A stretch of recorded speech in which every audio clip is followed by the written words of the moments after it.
project.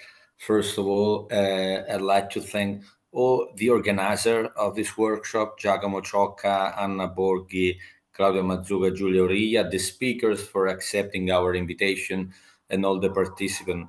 Just at the beginning of this workshop, I'd like to say something very briefly about our project, the research project, DECO, Democratized Concept, that we were awarded a few years ago. The main topic of the project is the politicization of concept, which means what happens when certain concepts, for instance, in our case, gender concept, technological concept, or ecological concept become politicized. What happens when concepts that were previously perceived as neutral acquire political relevance? So I think that these problems are at least as significant and urgent today as they were when we wrote the project in 2022. And I leave it to you to judge whether this is good or bad news. So the project, in a nutshell, mobilizes two different perspectives. First, a philosophical reflection on politicization and conceptual revision. Second, the perspective of psychological and cognitive sciences on the theoretical and empirical study of ecological and gender concepts. So the Bologna unit is in charge of the philosophical job and Roma La Sapienza of the cognitive sciences and psychological work. Since there are here distinguished colleagues representing Roma La Sapienza unit, I'll say a few words more about the philosophical aspect of the project. Then I'll be happy to leave the floor to my colleagues from Roma La Sapienza unit. The problem of the politicization of concept lies at the intersection of two different debates. The first debate is about politicization and depoliticization. What does it mean to politicize an issue? What's the best available definition of political in this sense? And in the context of our project, politicization is a two-step process. The first step is to make something contestable, to make it subject to contestation and conflict. The second step has to do with determination, or if you prefer, articulation, that is acting on the spaces left open by the contestation phase.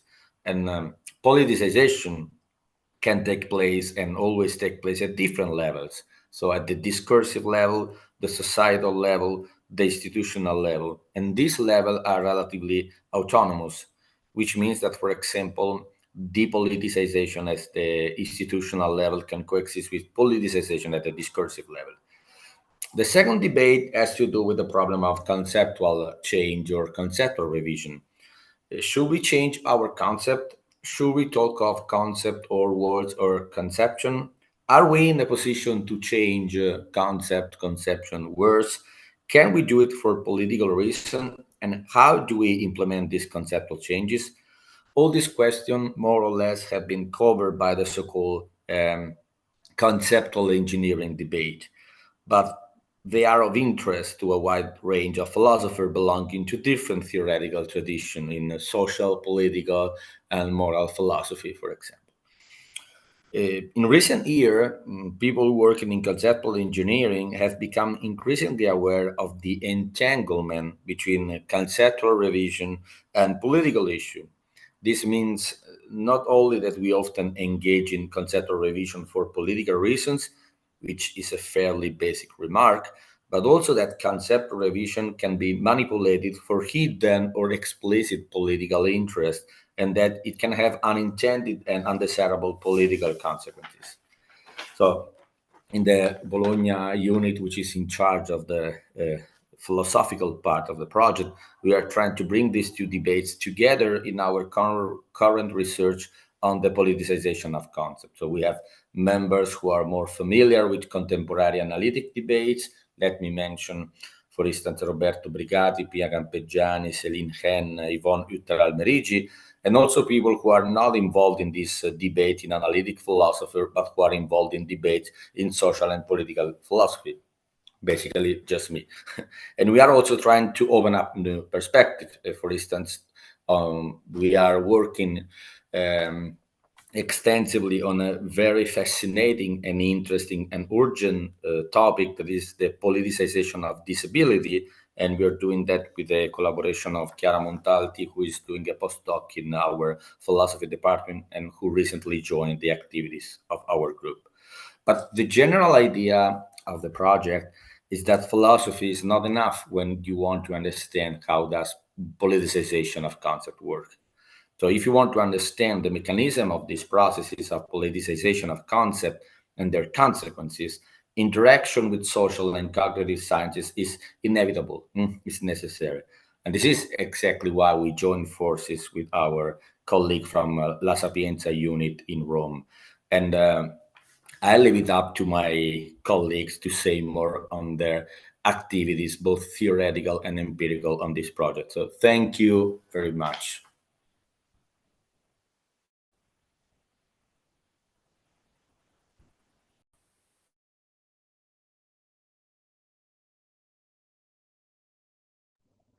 Giacomo?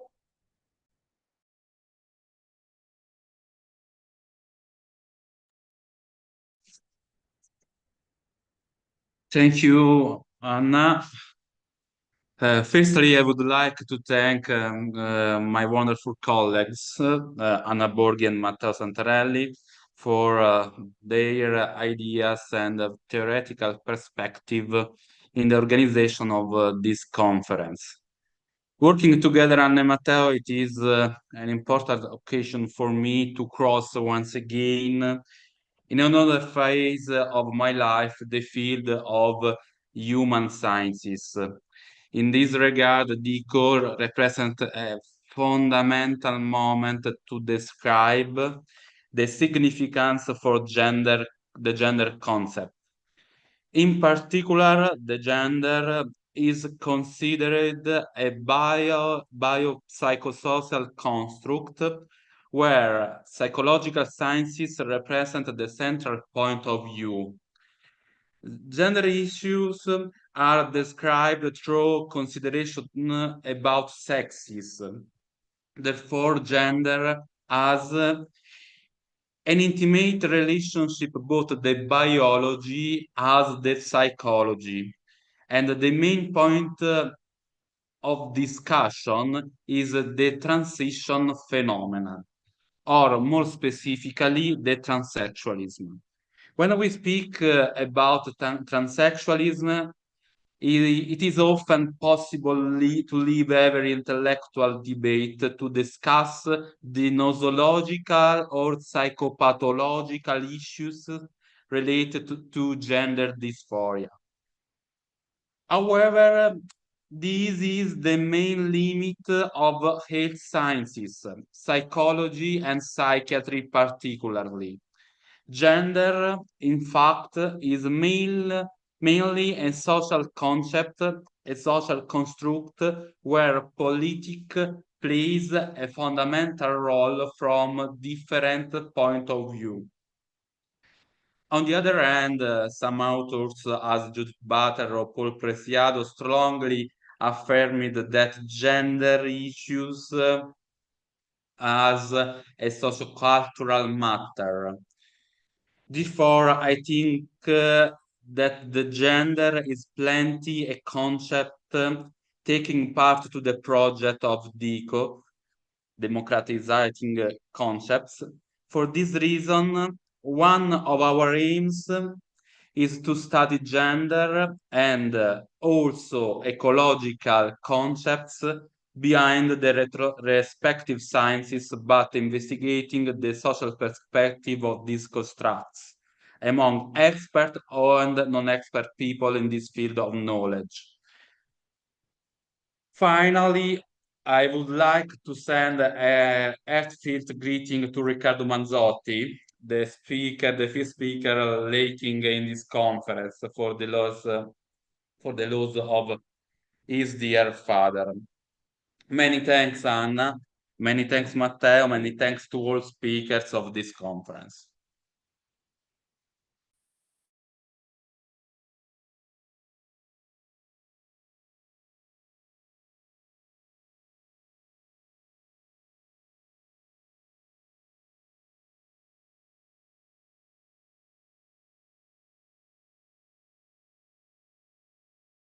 Anna, We cannot hear you.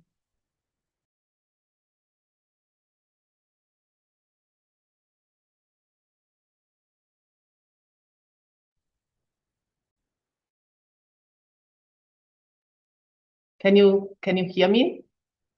Yes, now yes. Yes, Yes. thank you. I have just to put the slides in modality presentation. 1 second.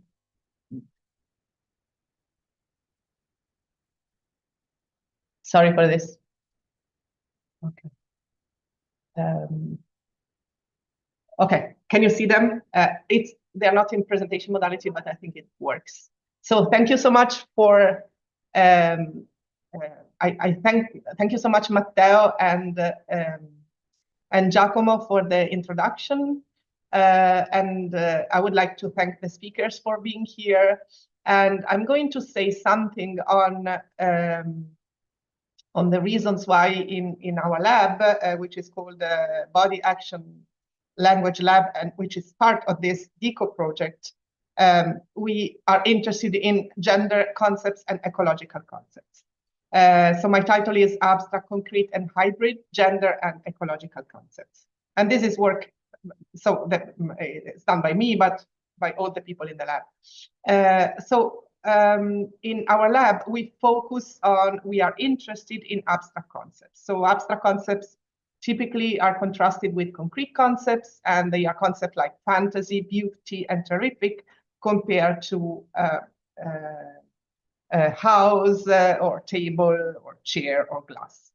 And abstract concepts are very used, and it has been said that more than 70% of words in adult speech are abstract. Obviously, they are not all as abstract as fantasy and beauty. They are a little bit less abstract. And this is the reason why we are interested in concepts that are not completely abstract, but they can be considered as hybrid. So concepts that are not totally concrete, or totally abstract, that are not totally artifacts and not totally natural objects. And the two examples I'm going to make is that of gender concepts and ecological concepts. And we are interested in understanding whether their perceived abstractness and concreteness changes across situations and people, etc. And also whether this has an impact in practical actions and political interventions. We don't focus on political aspects. This is more a matter of Matteo, but we are interested in possible implications for politics. So I'll make just two examples, very short.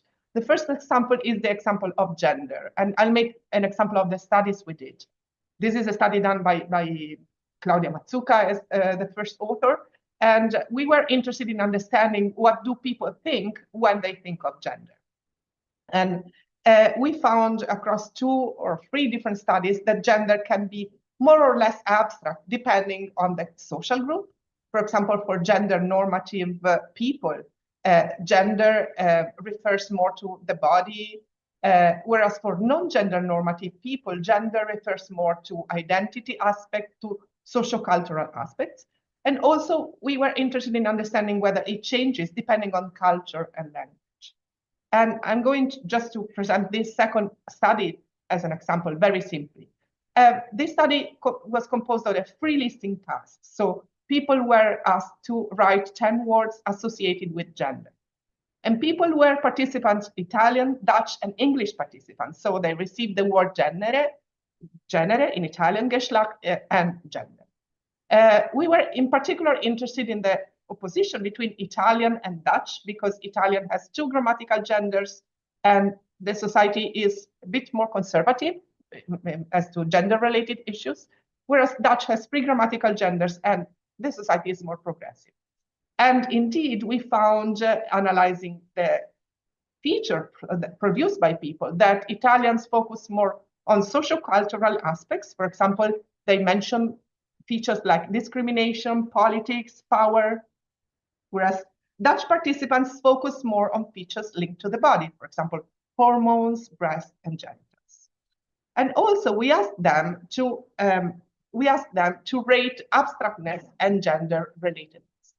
And we found, as you can see here in this graph, an interaction between abstractness and gender relatedness. It means that the features Italians consider more gender related are more abstract. So features like fluidity, politics, and education. Whereas the features that Dutch people consider more gender related are more concrete. For example, female, male, woman, and cattle. And so this seems to suggest that gender can be more or less abstract depending on the language and the culture. So for Italians, it is more abstract. So Matteo and Claudia would say it's more prone to be a political concept, to become a political concept. And also these results show that there is an effect of language and culture on the concept of gender. This was the first example. The second example pertains another kind of hybrid concepts, that is ecological concepts. So here we performed a rating study. We had 50 ecological concepts like pollution, organic food, ecosystem, etc., and other contexts, and had people evaluate them according to 39 semantic dimensions. And then we compared them with classical abstract and concrete concepts. To give you an idea of these dimensions, we had dimensions like how abstract are these words, how familiar, how emotional, how much do they evoke body-object interaction, how much do they evoke the five senses or the effectors. We also tackled the social dimension. How much are they political relevance and have social valence? Personal dimensions, for example, how much do you think they have an impact on the future, on the past, how distant you perceive them? And also dimension related to metacognition. So how much you need others or experts in order to understand them. And what did we find? First of all, we found that, as you can see, I put an arrow near the ecological concepts. Ecological concepts are considered by people quite abstract. These are ratings of abstractness, concreteness.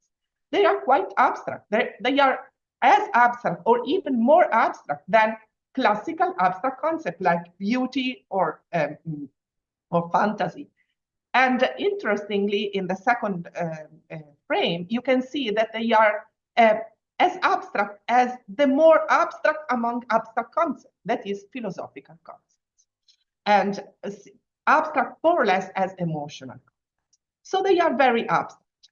And if we look, however, at the perceptual property they evoke, you can see here that ecological concepts in younger adults evoke a little bit less sensory properties compared to concrete concepts, and a little bit more compared to high abstract concepts. So they seem to be hybrid. And interestingly, we did the same study with older adults, so with adults that are older than 64. And we found that there was, in this respect, as far as sensory properties were concerned, there was not a big difference between younger and older adults, as far as sensory properties were concerned. But here, we looked at the distinctions between the two ages, so younger and older adults. So the idea is, does the conceptualization of ecological concepts change depending on whether a person is young or an older adult? And these are just a tiny subset of the results. So principal component analysis, we had the 39 rating dimensions. We performed a principal component analysis to extract the most important dimensions. And here I say something just on the first dimension, which explains 27% of the variance. And you can see in the yellow side of the graph are represented older adults, in the blue, younger adults. What did we find? We find that older adults have a richer representation of ecological concepts. As you can see, there are more dimensions, more bars, more spheres. So for example, traditional, metacognition, metacognitive, effectors, etc. They have different colors, and there are more dimensions for each sphere. And overall, let's look at younger adults. Younger adults compared to older adults, think that ecological concepts are more dominable, so they are more under their control. They are further psychologically, they are more politically relevant, and that the green bars here, that people that they would need more other people in order to understand them and to comprehend them, other people and particularly experts. So it seems that younger adults consider them more, so to say, abstract, more politically relevant, and need more others. Whereas older adults consider them in a richer way, and they bind them more to the body. For example, there is a strong activation of feet, legs, hands, arms. Okay, so these were just two examples in which I wanted to get a glimpse. I wanted to give a glimpse of what we do in our lab and why we are interested in the relationship between concrete and abstract concepts, the classical distinction, and these newly emerged concepts like gender concepts and ecological concepts. And we think that this distinction is very flexible and can vary depending on culture, language, and age, but also expertise and domain. And we think this has an interesting implication for politicization. Why? Because abstract concepts are more negotiable, hence are they more polarized. And as we have seen, ecological concepts are more abstract and more politically relevant for younger people, more linked to bodily experience for older adults, for example. And does this mean that, does this have different implications for acting, for performing, for example, pro-environmental actions? So does this higher abstractness lead to different kinds of political interventions? So suppose that young people polarize more, think that ecological concepts are more political. Does this lead to more practical actions, or is it not the case? So we think that these points are very relevant for a discussion. And we are really looking forward to this conference and to the talks, because the talks will focus exactly on this point. So there will be a talk on ecological concepts, a talk on gender and its politicization, and a talk on the role of language in structuring concepts. So we are really very looking forward to it. Here are the people of the Body Action and Language Lab, so Chiara Fini, Mattia Gervasi, Claudia Mazzuca, Ilenia Falcinelli, Fernando Maggio, Chiara De Livio, and Luca Tumolini and Federico Darold. And I would like to thanks a lot the organizers. And this is the flyer of the conference. And I would leave the floor to Giacomo, who will introduce our first speaker, Emma Renstrom. And thank you.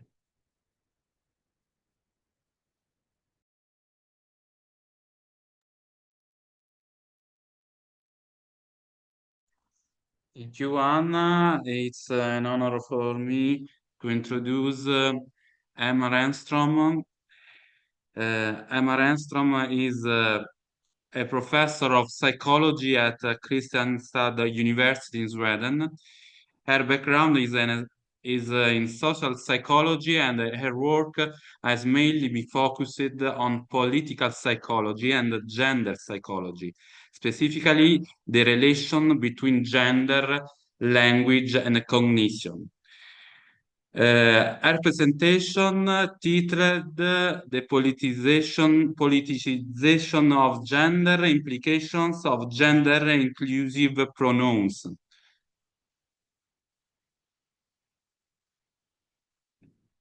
Emma? Yes, thank you. Should I share my screen now? Yeah.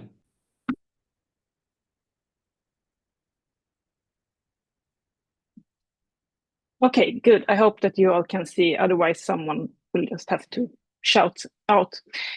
Yeah, so thank you for this introduction, and thank you to the organizers for inviting me. So as said, my name is Emma Renstrom, and I'm a social psychologist by training, but I've been doing a lot of work in political psychology, in gender psychology, and language. And this talk today, I think, is an attempt to sort of fuse these different strands of research interest that I have into one more, well, coherent unit, perhaps.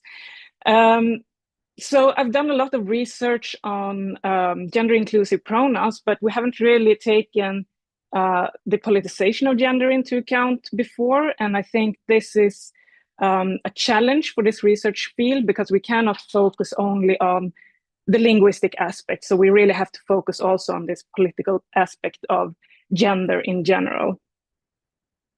So, well, I think it's quite obvious to everybody that gender has become highly politicized lately.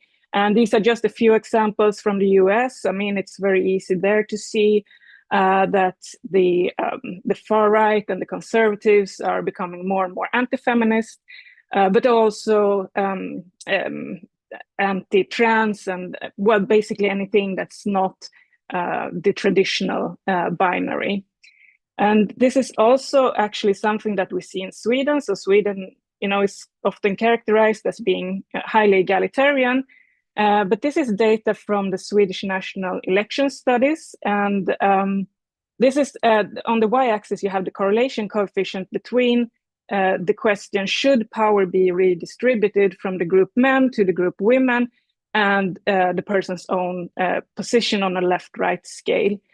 So as you can see, this correlation coefficient has increased rapidly over the last, 10, 15, 20 years. So this means that the position that people have on gender issues has become more closely tied to partisanship and to ideology. And this is, of course, not only applicable to gender issues. This is also what we see with the climate, for instance. So especially in Sweden, people have been very positive to climate and, supportive of mitigation policies. But lately, we've also seen that attitudes to climate and climate change have become more and more related to partisanship. And this is a problem because it sort of takes focus from actually dealing with the problems at hand, and when things only become political standpoints. So obviously this will have consequences for attitudes to gender inclusive pronouns or gender inclusive language in general, and also to the implementation of these pronouns or language, and also to how we as researchers study these phenomena. So this map is a little bit old, and I took it off Reddit, and I think it's not completely accurate. But with that said, I think it's quite nice because it also shows that the addition of extra neutral or non-binary pronouns is actually something that a lot of languages are struggling with, or there are initiatives in a lot of languages to implement additional pronouns. So this is something that's coming sort of bottom up, really, like people find that there is a need for extra pronouns. And I think that this image is quite nice because it shows that, I've been studying hen, Swedish hen, and English they, but it shows that this is actually something that goes on in many countries. So of course this how we study these pronouns has a general relevance, So, but why is this a trend? Why do we feel the need for these extra pronouns? So pronouns are very common in language, and they influence social perception. So for instance, if somebody tells me about a person and they refer to this person as he, I kind of get all of these ideas about this person. I sort of know a lot about this person. And obviously this is only based on stereotypes. could be completely incorrect. But regardless of that, it actually facilitates communication. So having these stereotypes that we connect to different pronouns, it facilitates communication and influences how we perceive other people. And so one way to sort of make language more inclusive is to use paired pronoun forms such as he, she. But I mean, obviously this has problems because it reinforces a binary view of gender when they are presented like these two pieces of a sort of mutually exclusive category. And also this increases stereotypes about women and men. And with this increased awareness of gender diversity, this has led pronouns to become important gender identity markers. So even if he or she or hen or whatever pronoun it is not the same as a feminine or masculine identity, this is often a way that people use pronouns to express their gender identity. So I'm sure you've all seen in, for instance, email signature or something that people write their pronouns after their name. So pronouns are very important in language. And so before I go further, I think it's important to have some understanding of how gender in language influences cognitive processes. And I mean, gender can enter languages in different ways. So we can talk about linguistic or linguistic cues, such as when you use masculine suffixes. So for instance, if you talk about fireman instead of firefighter, or chairman, so you have these masculine suffixes. But gender can also enter language in the grammar. So basically, different languages have different amounts of gender in the language or in the grammar. So for instance, Pruitt, Frelino and colleagues, they made a sort of broad distinction into three categories, where they categorized languages into three categories based on if nouns and pronouns were gendered in the different languages. And what they see is that you can connect this categorization to aggregated levels of gender equality. So languages that are characterized by having a lot of gender in the grammar is actually lower on this global gender gap index, for instance. So I usually also take this bridge experiment to illustrate how gender in language can influence cognitive processes. So this was an experiment performed in English, so without any gender cues, and with bilingual participants. And these participants were asked to describe a bridge. So, and in English, so no gender cues, but these participants were either German speaking or Spanish speaking. And what happened was that the Spanish speaking participants used more sort of traditional masculine adjectives like sturdy and strong and things like this. While the German-speaking participants used more sort of feminine words like slender or beautiful or things like this. So the conclusion here was that the grammatical gender of a noun influences how people categorize and perceive this noun. And this experiment has been done in some different variations, and some have shown support and some have not. So maybe it's not the best example, but I think it's quite a nice illustration anyway.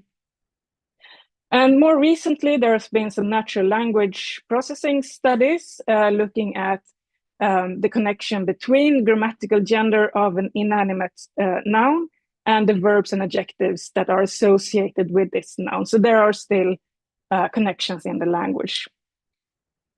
So in most, at least Western countries, there is a male as norm effect. This shows in different ways in language where masculinity and men take precedence over women and other gender identities. So for instance, we can see this in order effects, where it's usually the masculine form presented before the feminine form, even if there are, of course, exceptions to this. We see it in the use of masculine generics. So when you refer, for instance, to a group of students, you use the masculine generic form, even if the group consists of women as well. And as I said, in these masculine suffixes.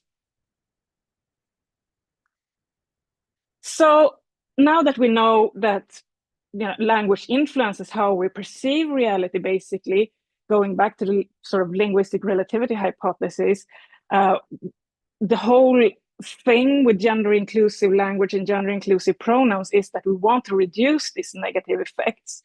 So in social psychology, we often talk about gender-fair language.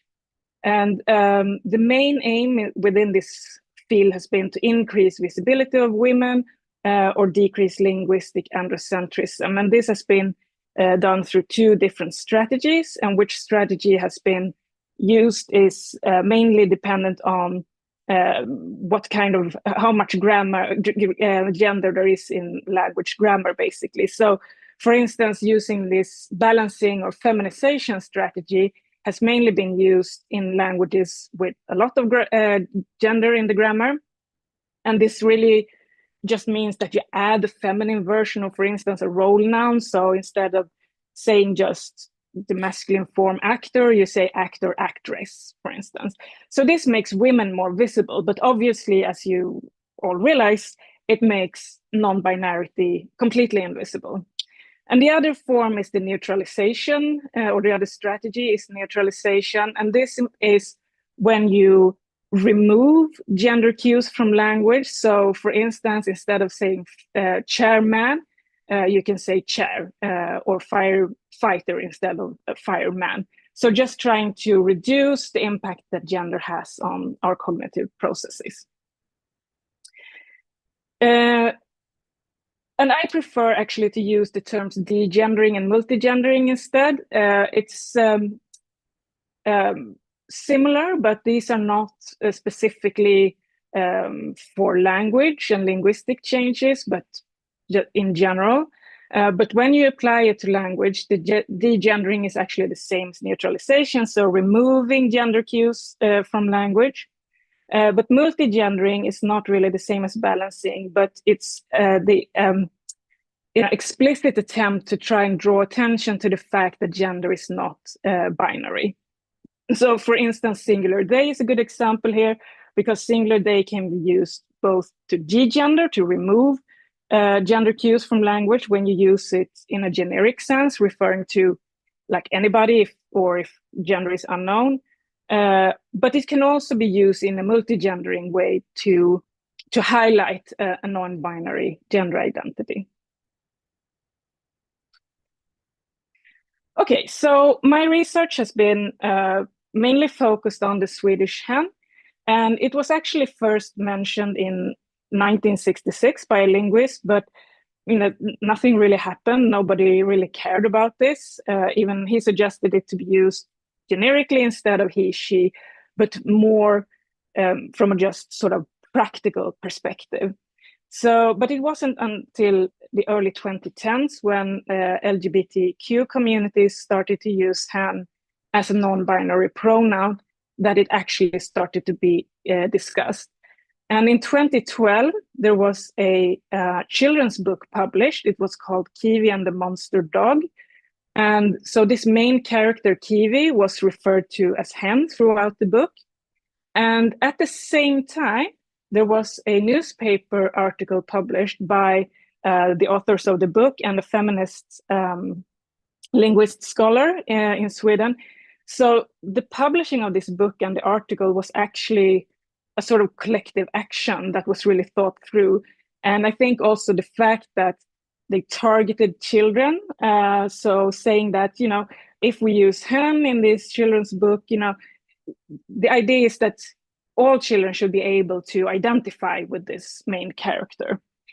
So this, of course, started a very heated debate about hen. So there were these debate articles in the newspapers where people said that children would be so confused now because they wouldn't know what gender they had, and we would see an increase in psychological unhealth and these kind of things. So it was very heated debate. But then, after a while, the debate sort of toned down, and when you see it from about 2015, hen mainly occurs in context as a pronoun, as it should be used. So in 2015, it was included in the Swedish Academy glossary. So this is the definition taken from the Swedish Academy glossary, and here it's very obvious that hen has these two different uses. So it can be used as a gender-neutral term referring to a person that is sort of implicitly mentioned, or when you don't know the gender of a person, but it can also be used for referring to a person who doesn't want to categorize as either man or woman. So this is something that we didn't really think about in the beginning of our research when we started out back in 2012, but I think this is very important, especially when we come to discuss these things about ideological resistance and the politicization of gender, because it's mainly the non-binary use that people have problems with. Okay, so I thought I would also tell you a little bit about some recent studies that we made. So we have done a lot of experiments with this setup where we show people a short text that is describing a person, and we use different labels to then refer to this person. So for instance, just the person, or sometimes it has been the candidate, or these kind of non-gendered labels. And or the person is referred to as hen, or the paired pronoun he, she. So what we usually find is that the person is heavily male biased. So people who read about a person described as the person also think that this is a man. So after they read this little text, we ask them, who do you think that you read about? And we show them, this is just an example of a setup of photos. And in this case, we have both like cis-normative women and men, but we also have more non-normative and queer-looking people. But people who read about the person think that this is a cis-normative man. That's what we usually find. And people who read about hen actually are much broader in their associations. So here they are more likely to select non-normative looking people and more likely to select women than in the other conditions. And people who read about he, she usually select the 50-50 cis-normative looking women or men. So here it's obvious that using these kind of paired forms makes non-binary or non-normative individuals more invisible. So in this recent study, we also asked them about their ideological position on just the left-right scale, and to see how this influenced their gender conceptualizations. So this is the effect of ideology in the hen conditions, so those who read about this person referred to as hen. And the y-axis is the probability of selecting a non-normative or non-binary photo. So basically what we see is that for people scoring far to the right, 9 and 10 on the scale, they actually become less likely to select a non-normative looking individual when they have read about hen. And interestingly, you can see it's not really significant on the left side, but those who score very far to the left, they tend to be actually more likely to select this non-normative looking individual. So this also shows something that I'm not really sure how to interpret it, but somehow people who are more to the right don't want to acknowledge, that the pronouns that people want to use. So if people want to use the pronoun hem, they're not willing to sort of accommodate this. And I think we have more work to do in this, but this is just, hot data, hot off the press. So I thought it would be nice to show you. And I think it's really interesting. And also it shows the importance of including some kind of ideological measure. Okay, so two other status legitimizing ideologies that I've been looking at is right-wing authoritarianism and social dominance orientation. And both of these are correlated both with each other and with right-wing ideology and conservative ideology. But still, they're not really the same. So the people who are high in RWA mainly value tradition, conventionalism, conservatism, and they dislike those who violate the norms. So this could be non-normative or non-gender conformative people.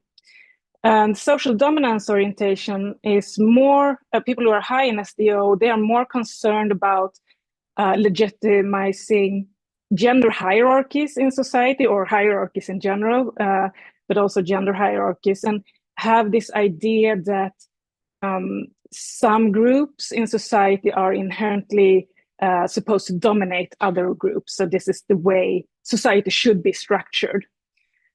And so with this in mind, and going back to the discussion about the different uses of, for instance, hen and singular they, we hypothesized that people who are high in RWA, they should mainly be concerned with the multi-gendered use because they dislike non-binarity or norm violators. But people who are high in SDO, they should mainly be concerned with the degendered use. So when you sort of remove gender categories from the language, they should mainly oppose this, but maybe not be overly concerned about the multi-gendered use. So we did a couple of studies looking at this. So in the first study, this was in English actually, so we looked at singular they, and we measured RWA, and we gave participants a lot of different sentences. So these are example sentences in the degendered and multi-gendered context, and we left out we left a blank space where the pronoun should be, and we asked them to fill in a word that they think should be there. So for instance, in a degendered context, the sentence could be, when a real estate agent is sick, should stay at home from work. And the multi-gendered sentence example is River or Charlie or Alex. So we only have these sort of gender neutral names. Took long walks every day because had a dog.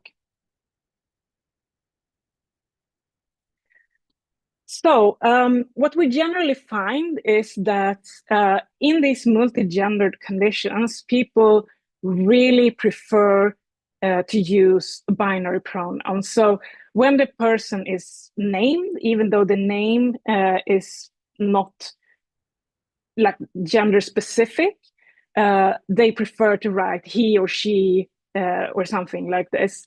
But in the degendered condition, people really prefer singular they. So, I mean, I think that's positive. They prefer to use singular they instead of some variation of binary pronouns. So, for instance, he/she. But the question is if these choices or these uses are somehow influenced by RWA. And yeah, it's not so fun to look at a table, but this is what I had. So here we can see, I highlighted the results for the RWA. So this is logistic regressions. So what this means is if we look at the multi-gendered use, so the non-binary use of singular they, we see that people who are high in RWA are less likely to use singular they in a non-binary sentence. But there is no significant effect of RWA in the degendered generic sentences. So in the follow-up study, we added also our SDO, and we had these similar sentences, but we now included the pronouns, and we asked them to rate each sentence on grammaticality, valence, and reading difficulty, and this was then collapsed into an index of positive evaluations. So the sentences are really the same. So for instance, when a real estate agent is sick, they or he, she should stay home from work. And the multi-gendered sentence is River took a nap because they, he, she felt tired.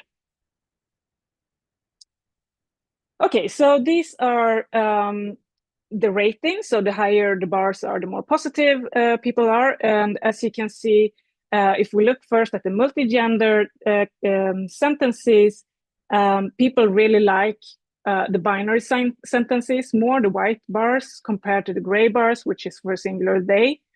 But if we look at the degendered use, there is really no difference. So in these sentences that where singular they is used in a more generic way, people don't really mind, and they think that it's fine, and they think the binary pronouns are fine too, but they don't like it when you use singular they to imply non-binarity.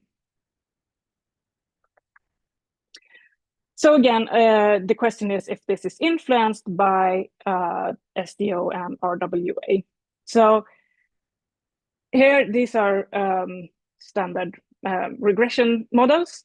And we can see, if we first look at the multi-gendered context, we can see that there is no effect of SDO, but there is a significant effect of RWA. So again, people who are higher in RWA, they tend to rate these sentences with non-binary they lower. They tend to dislike them more.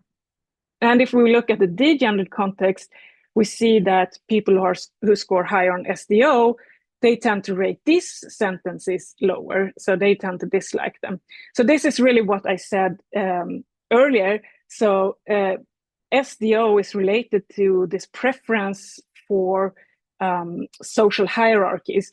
And if you sort of remove this in the language, if you remove these hierarchies, people who are high in SDO will dislike this, but people who are high in RWA are mainly concerned about these norm violations. So, and non-binarity is, of course, violating the traditional binary view of gender. Okay, and this is a survey that we did last year, I think really late in December or so. So these are just preliminary analysis. But here we asked them just, what do you think about hen as a generic pronoun? So a degendering pronoun. And what do you think about hen for those who don't identify as either woman or man? So more the multi-gendered way. And as you can see here, RWA actually has the same influence on both these attitudes. And so basically people who are high in RWA dislike both the generic use of hen and the non-binary use of hen. And I think it's not that surprising because, I mean, RWA is really also about traditions and conventionalism. So non-binarity also violates this. So I think it's not that strange. But if we look at SDO, we can see that there's only an effect on the attitudes toward degendering. So basically people who are high in SDO tend to dislike hen being used as a generic pronoun, but they don't really care that much about hen being used in a non-binary way to actually multi-gender. So, to conclude then, I think that ideology has always influenced attitudes towards gender-inclusive pronouns, but this seems to be mainly based in the opposition against non-binary use of these pronouns. I think it's very important to take ideology into account. And as we see in this really new study on gender conceptualization, we see that ideology might actually influence, maybe not gender conceptualization. Like, I think that these people who score high on, who are far to the right, maybe not conceptualize of gender in another way, but they sort of refuse to accommodate that there are variations in gender identities that other than the binary. And we also see that these different status legitimizing ideologies, the RWA and SDO, are differently related to opposition in different contexts. And this has consequences for the implementation of gender inclusive pronouns. And I also think that you need to sort of think about what type of gender inclusive pronoun it is. So I've been using this term gender inclusive pronouns, but we can also talk about neopronouns and non-binary pronouns, because these are different things. And the singular they and hen have these dual meanings, but there are also initiatives that don't have the dual meaning. So in English, for instance, there is she, which is a non-binary pronoun. So it's not a generic pronoun, like he should be used for men and she should be used for women. She should be used for non-binary people. So when you sort of research these concepts, you also have to have these in mind. What kind of pronoun is it? And what we find is that these purely non-binary pronouns really are not that known to the public, which also makes the study of them much more difficult, because if people don't know what a word means, it's difficult for them to have an attitude to it. And actually in a thesis that Laura Häkkinen, who wrote about gender inclusive pronouns, she found that some people who read about she actually thought it was a misspelled he. And if that's the case, we have a lot of measurement error going on. That leads to my final slide. What are the consequences for us as researchers in this area? Well, as I said, I think that it's really important to take ideology into account, that we measure it and that we include it in our statistical models. Because, well, I mean, otherwise we would find null effects if these sort of effects take, remove the effects of each other, sort of. And this could lead to measurement errors and null effects. It would be a shame if there are good ways to measure it and good ways to include it.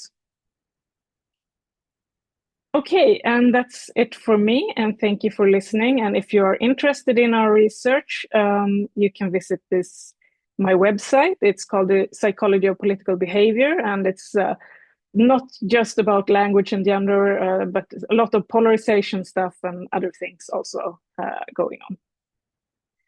Okay, thank you. Many thanks, Emma, for your interesting presentation. I find very interesting the concept remembered by you about social dominance orientation by Adorno. Mm-hmm. Is it right? And I would like to ask you if is there also a pedagogical perspective or implication about your study, above all in the use of in pronoun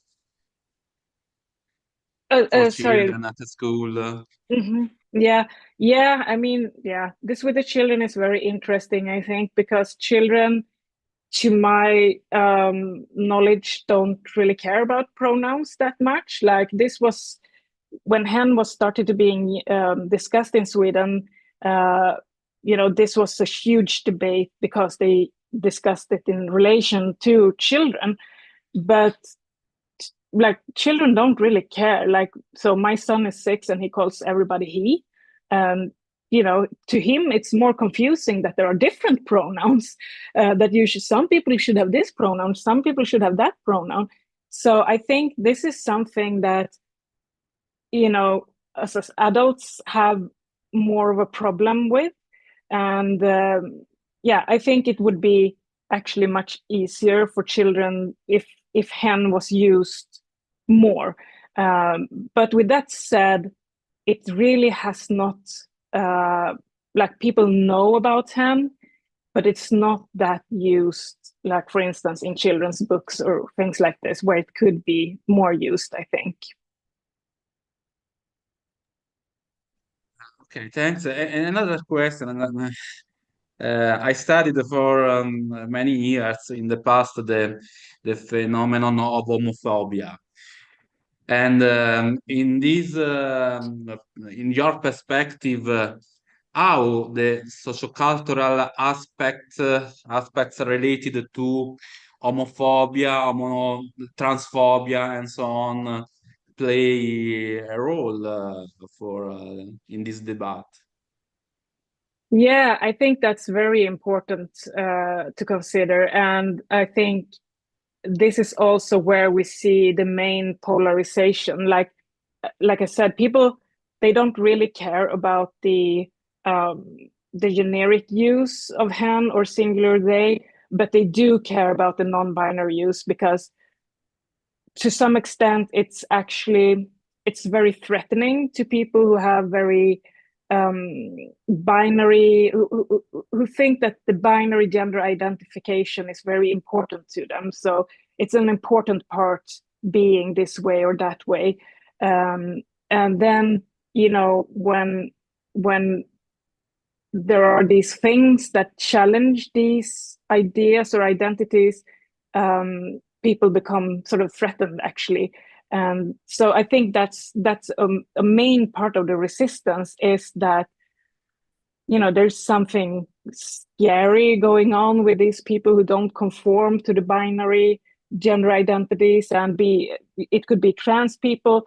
I think that homophobia in Sweden is not that prevalent, but I think transphobia is very present. Yeah, thank you. Anna? Yes, thank you for the great presentation. I have a question, and the question, you have shown a nice, you said it was old, but it was very nice picture with all the pronouns across the different languages. And I really think it's an issue that pertains to different languages, as you've also shown some studies on Swedish, some studies on English, if I'm not wrong. I was wondering whether these two categories you introduced, so right-wing authoritarianism and social dominance, to what extent can they be culturally generalized in their relation to gender? Because I don't know, I'm just thinking of the Italian society. It could be that this distinction is not so marked as elsewhere, and yeah, that's just a thought. So I think it was very interesting, the fact that you were able to disentangle the aspect related to hierarchy from the aspect related to binarism, etc. So I think that's really very interesting. But I'm asking myself, to what extent can this be generalized, or whether you have thought? Yeah, that's a very good question. I mean, the research on SDO and RWA originates from the US, and I think at least RWA, it's a little bit difficult to measure. I mean, the questions are a little bit strange in the original scales, and there have been a lot of translations, but I think that you would really actually need to work more with this scale for RWA. They have 3 subscales, so the one that I'm mostly looking here at is traditionalism, and I think that maybe you could use some other measure to measure traditionalism, because that's really what it is. You know, you want to conform to traditional values and things like this.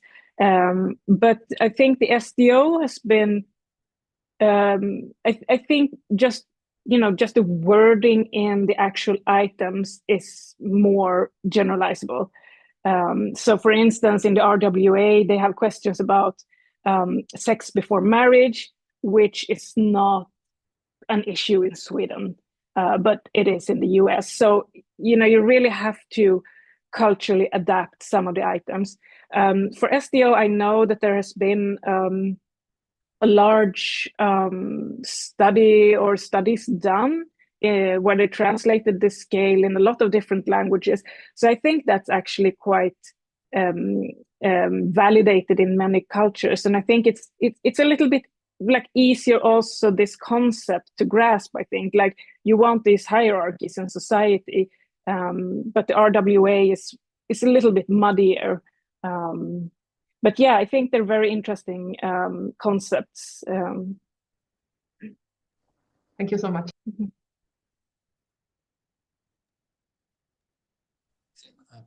Annalisa has a question. Can I ask a question if possible? Well, first of all, thank you very much. This was really interesting. And I live across two cultures, being Italian, but living in Ireland. So it's an interesting use of pronouns for sure. I'm wondering, going back to the idea of educational implications and development, I'm wondering to what extent this type of usage of pronoun would correlate with awareness of consequences and practical implications of using these pronouns. And I suppose if you had, people using different pronouns and then rate, do you think this person is less likely to get a job, is less likely to be in a football team, is less... Because sometimes I think in the younger generation, and this is totally anecdotal, so by all means not, a study, I'm wondering if some reluctance in using these pronouns is due not to non-acceptance of the difference, but to, sure, it doesn't really matter. Like, that's not possible that somebody is less likely to get a job because they use they to themselves instead of... Because even conversation about women, sometimes I think people don't really realize, the new generations, maybe they don't have a grasp of gender as shaping a certain path in your life. So I'm wondering if it correlates with these dimensions as well. Consideration of future consequences. Yeah. Yeah, no, I don't think. I think so. Mainly when hen is used, it is used in this generic sense. So just simply to sort of degender when you talk about, somebody called, what did hen want? These kind of things where you don't know the gender of the person, or in sort of instructions when the student is writing an exam, hen should have their ID, and I think that the concept of gender as being something other than binary is quite far away for most Swedes. So, and I mean, I don't really see that this is something they talk about at all in school. Like, we still have, even if Sweden scores high on these sort of aggregated gender equality indices, we really have difficulties just trying to give boys and girls in preschool equal opportunities and equal voice and these kind of things. So yeah, I would agree that I think that seeing this future consequences, that's too far off for most people. Yeah. Thank you. Giacomo? Thank you. Excuse me, there is something in the chat. Can you read it, or is it just directed to me? Yeah. Can I read it? It's a question, I think, by Chiara De Livio. And she says, thank you very much for your presentation. It was very fascinating. Regarding the strategies you mentioned, such as degendering and multigendering, etc., are there any studies that have investigated their application in everyday context? If so, what conclusions emerge from their comparisons? Yeah, that's a good question. Yeah. So we used this, we tested this in, we gave participants organization descriptions. So in organization descriptions, there's usually some kind of statement that, you know, we want to give women and men equal opportunities. So that would be a binary statement.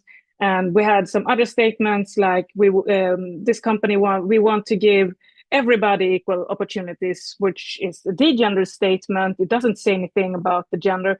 And we also had one condition where it was a multigender. I don't remember exactly the formulation, but it was something like women, men, and non-binary people should have equal opportunities at this company. And then we asked both sexual majority and minority participants how they felt about these organizations, because, I mean, first of all, we want these statements to feel appealing to sexual minority people. That's the sort of point of them.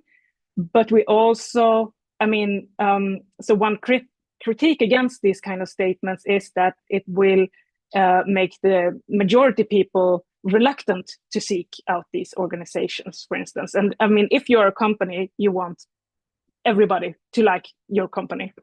What we found is that when you use these kind of statements, it doesn't matter if it's degendering or multigendering statement, but the sexual minority people feel safer at this organization. They feel more appeal to this organization compared to when you use a binary statement, because that really says, you know, that you only acknowledge men and women. And there was no effect actually on the sexual majority people. They didn't really care. So they thought that, you know, all of these organizations were fine. So I think that this actually has consequences in real life. And I'm also now thinking about other ways to study this that could be more applied to real life. Like, could we discuss this in relation to how we separate clothes in stores? Like, we have a men's department, we have a women's department. What would happen if we have one department, or what would happen if we have 3 departments, or, you know, things like this? What do people think about it? So it's a good question, and it needs more research.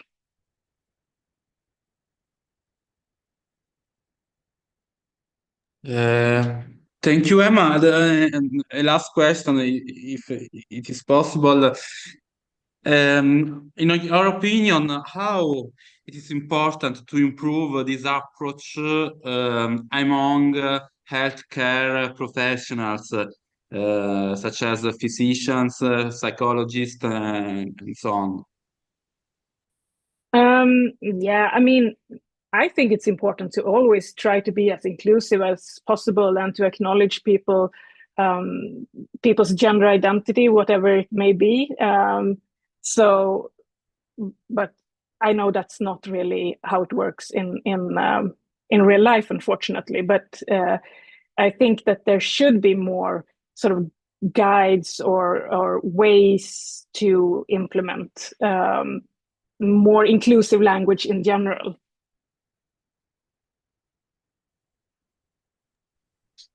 Thank you, Emma.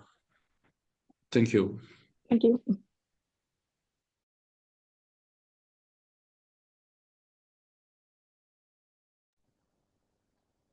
So thank you so much, Emma.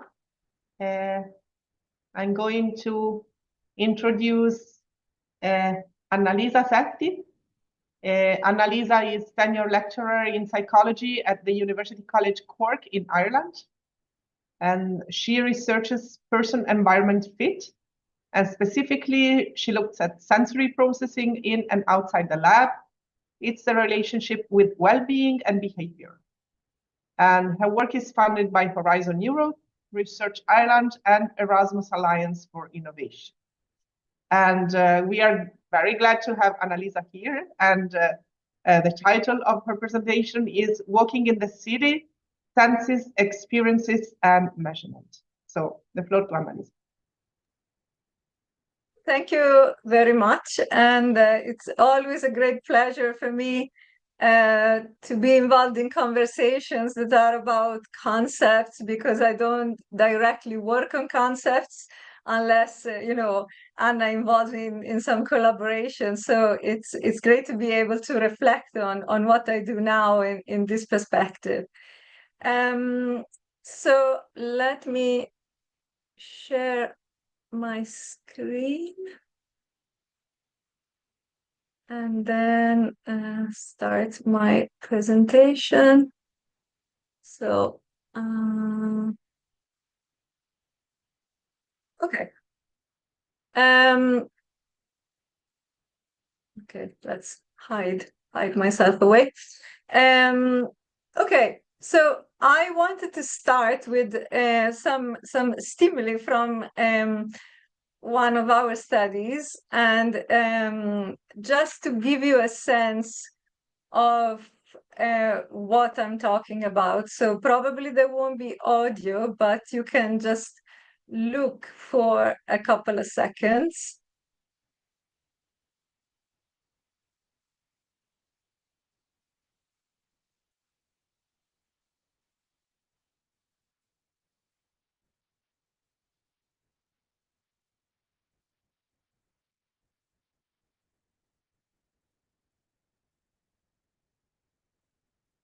Okay, so this was one, and this is the next.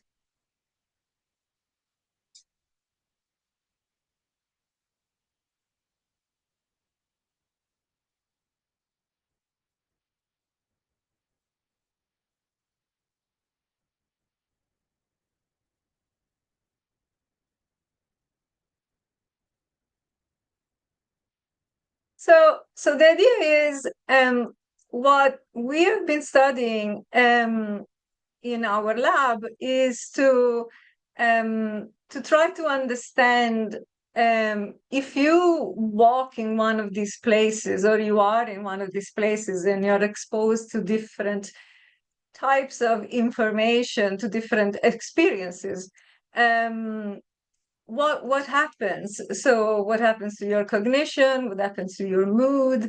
And even if we have not studied it directly, one question I suppose that would relate to the topic of this conference is, what is captured in your concepts of different of different things, or different abstract concepts. So if you think about these two different places, what happens if you ask people which one they prefer, which one particularly they find more restorative? Most people find the natural environment more restorative.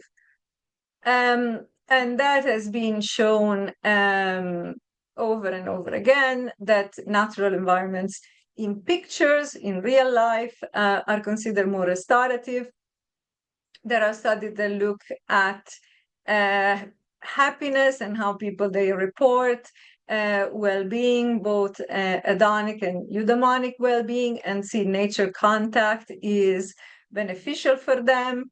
Higher levels of social stress in an urban context compared to a more natural environment. And different benefits in terms of overall lifespan, but also cognition. For example, an interesting study from the UK shows that those that lived throughout their life near a green space, they had better cognition later on. So I think that there are different dimensions that are of interest when we think about how we live and interact with a given space, and how that shapes us, but also how we shape the space. And I think this is the political dimension, if you want, of these of looking at this ecological wheel, because we are shaped by our environment. We know that natural environments have a host of benefits for us, but we also shape the environment when we walk around, what we do, how we interact with it, and ultimately the way we vote, for example, to change the environment through our political positions.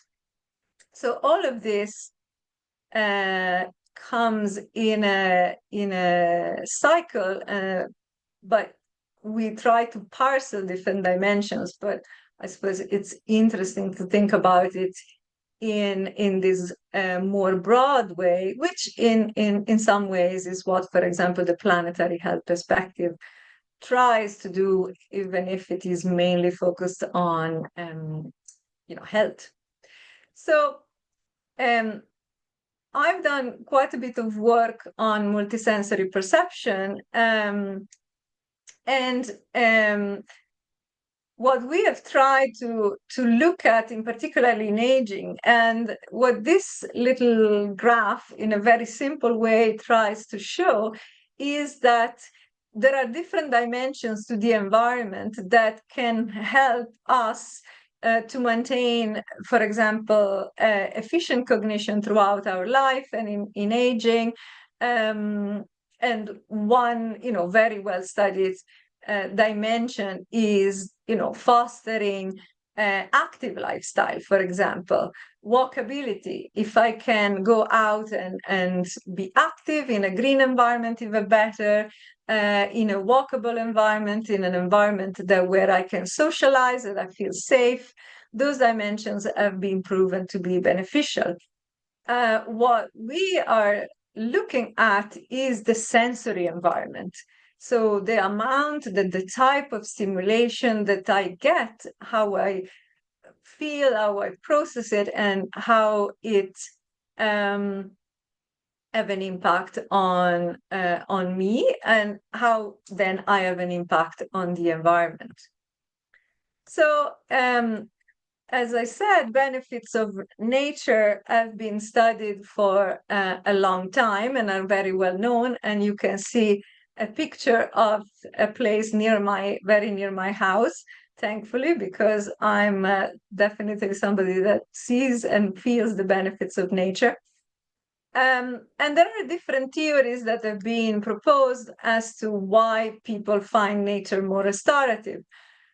One is more focused on the attentional characteristics of the natural environment, especially in a context like this, where we're not in the jungle, fighting for our life, but we are in a safe context and we can explore, and our attention is restored in terms of interesting features to see, but not needing to monitor the environment with the same attention.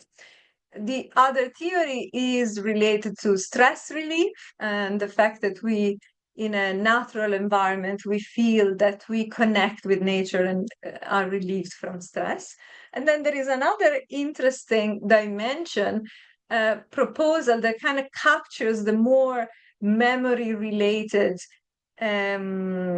side of this benefit, because when I walk in a certain environment, I will have past experiences of this environment, or if it is a new environment, I will have past experiences and memories that are evoked in some ways by the current place. So this idea that the restoration can come from this mesh between your current experience and your memory as well.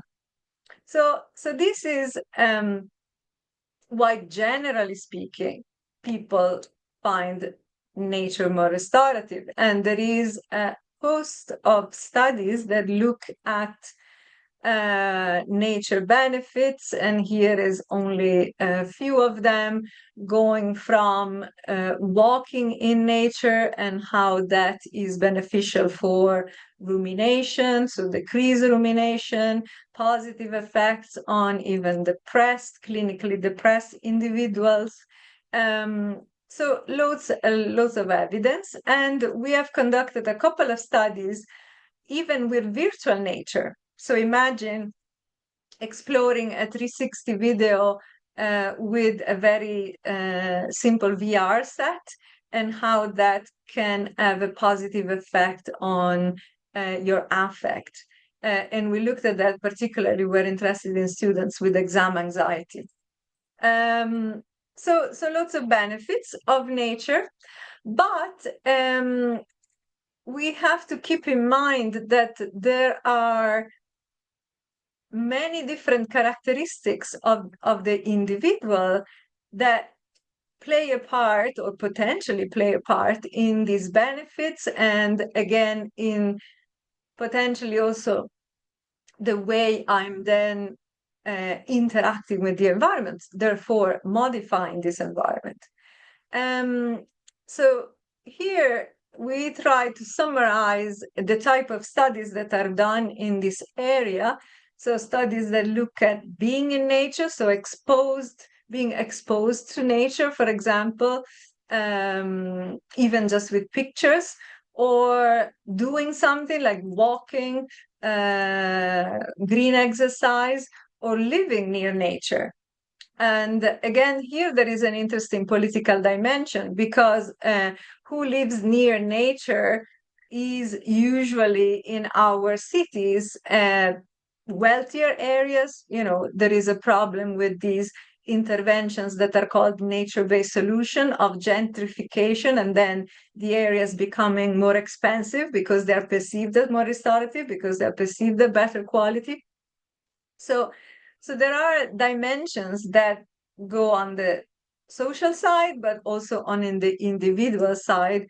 So how I am responding to the given environment, what are my attitudes to nature, my attitudes to, for example, even from, again, the political perspective, to a new cycle lane or a new community garden being put in, and how that plays a role in the benefits that I may or may not get from it. So in terms of explored neurophysiological pathways, lots has to do, it seems, with emotion regulation, and nature being a buffer for our, busy cognition and our stressful life, in essence. And we are trying, but don't ask me to go into details with this, but we're trying to do some walking EEG inspired by a series of studies done in Edinburgh years ago, and try to capture these differences in literally being in a given environment. And it's quite handy, because my department, on one side you can walk into town, on the other side you can walk towards a park. So it's a good setting for an experiment. The only problem is that often it rains, and walking EEG is not ideal for this kind of scenario. But what we find in this preliminary analysis is that we do find, in terms of brain activity, what we expect, that in nature there are more signals, frequency bands related to more relaxation, less attention and cognitive load.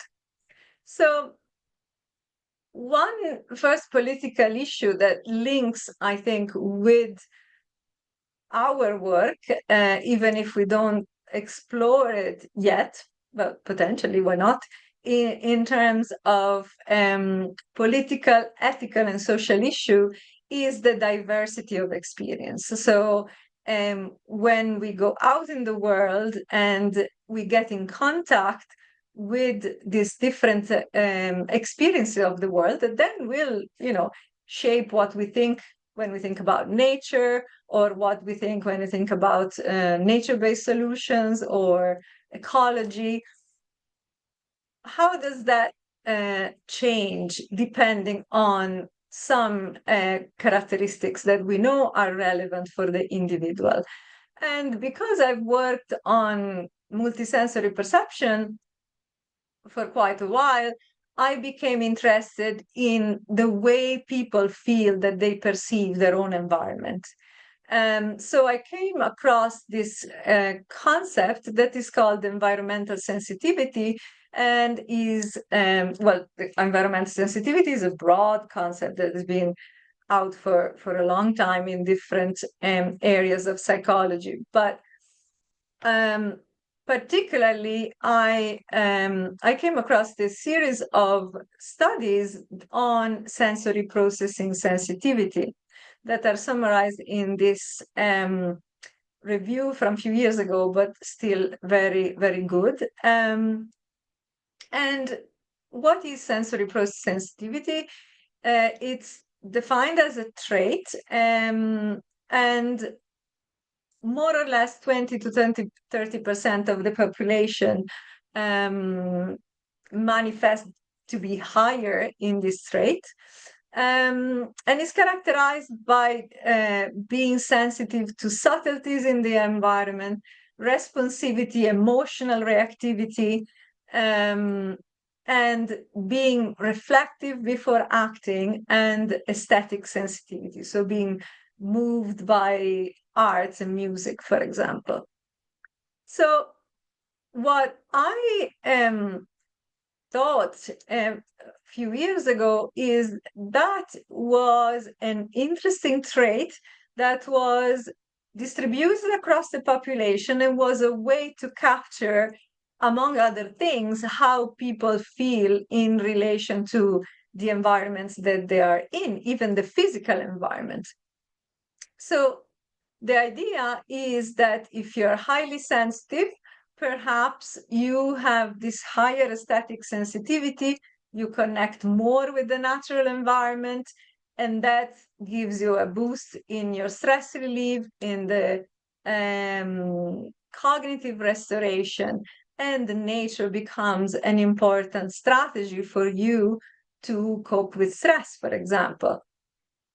On the other end, because of these low sensory thresholds, enhanced emotional reactivity, social stress susceptibility potentially, you may be more drained, so to say, by urban environments. So we started to work on this concept bit by bit. And I should say that this is relevant because people that score high in this scale are more at risk of negative mental health outcomes. So even if the trait now is really seen as an interaction, if you want, so in favorable environments, you could have even better outcome as a higher sensitive than a lower sensitive.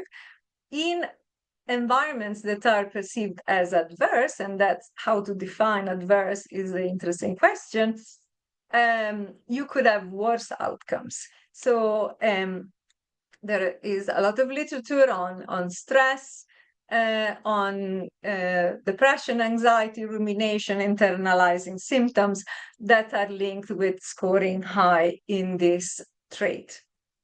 So this was the very first study, correlational study, very simple one, in which we thought, okay, from the literature on green environments and green benefits, we know that one variable of interest is how I connect with nature, how I feel that I have a relationship with nature.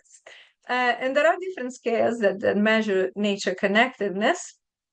So here we thought, okay, is it that those that score higher in this scale also report to be more connected with nature, and in the second study more have a more connection with animals, a more, if you want, positive attitude towards animals. So examples of the nature connectedness, I often feel a sense of oneness with the natural world.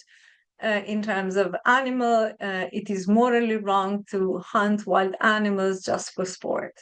So indeed, what we find is that there is a correlation. So the higher you report that you are sensory sensitive on this scale, the more you report to be connected with nature and animals. But I will focus on nature because that's my core interest. So only recently only recently, I wish. So the study is a year or more old, but we got to write it up only recently, as it happens sometimes. So in this study was a mixed method study, and we looked at predicting flourishing. And we had a quantitative part, and then we had semi-structured interviews with a subset of people that declared to be highly sensitive, or actually they met the cutoff as well. So we had the sensitivity scale, we had the flourishing scale, we had this other variable that was interesting for us, which was a chaotic home environment, and the nature connectedness index. So what we find is that there is a significant interaction between the HSP scale and nature connectedness in predicting flourishing. Now, because we were particularly interested in middle and older age, these are people that there is no very young people. They're from middle age on. And now in this graph, we separated the groups just for clarity of representation, but you can use the scale as a continuum. And what you can see there is that nature connectedness is, particularly for those that are highly sensitive, is important in achieving higher levels of flourishing. And that is reflected in the qualitative part of the study, where people talk about the challenges of being highly sensitive. And then they talk about nature as something that is important to them. I need nature, definitely need access to nature close to my home. It is like, you plug in your phone and recharge. I feel depleted if I don't have it. So again, going back to, the issue of availability, the issue of socioeconomic status, we don't look at those things in this particular study, but one interesting dimension would be to say, okay, if you're even deprived, for example, and you are highly sensitive, you will be maybe even more at risk. But conversely, maybe more benefit even more. It would be a great buffer for you. So, here we're not talking about walking because it's an experimental study, but we wanted to look at these different dimensions when you are exposed pre-post to the different environments. So it was a one bout of nature or a one bout of urban environment, similar enough to what I showed you. In fact, those were bits of the videos that we showed you, that we show participants. So we're taking a series of measures before. People were randomly assigned to the two conditions, urban or green, and then tested again. And we find that positive affect decrease in the urban context, so in the urban group. Negative affect decreases in the nature group, And interestingly enough, rumination actually decreases in both. Maybe there was a distracting effect. But what we find also is an interaction for positive affect with this level of sensitivity, where in the nature group there is a slight increase, but in the urban group, the more you're sensitive, the more negative is the effect of the urban video. And here is just few quotes of what people say that in their experience of watching these videos, again, showing how there are different experiences, but also subjectively different experiences. Now, going to the second political/ethical issue is what I was mentioning before in terms of a cycle and me modifying my environment, not just the environment changing me and affording me better well-being or better cognition or worse, but also me modifying my environment. And this is a schema that we try to write down, to summarize these different pathways in terms of nature benefits, but also more broad societal benefits. So co-benefits, both for my health, but the health of the environment I live in, and pro-environmental behavior, like Anna mentioned in the first talk. So, so we know from previous studies that nature contact and nature connectedness are paths to pro-environmental behavior in large studies. And we know that they are, from our previous studies and others, that they are potentially both contributing. So both if I am in contact with nature often and if I feel connected with nature, they're both important. So in this other study, we looked at that, and we looked at two characteristics of that we hypothesized were characterizing those that had report themselves as being highly sensitive on this scale, which is consideration of future consequences.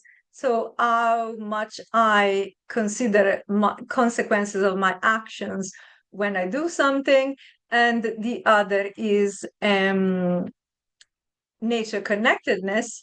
But before nature connectedness, we looked whether also this being marveled by nature is part of this pathway. So highly sensitive, more nature connectedness, more pro-environmental behavior.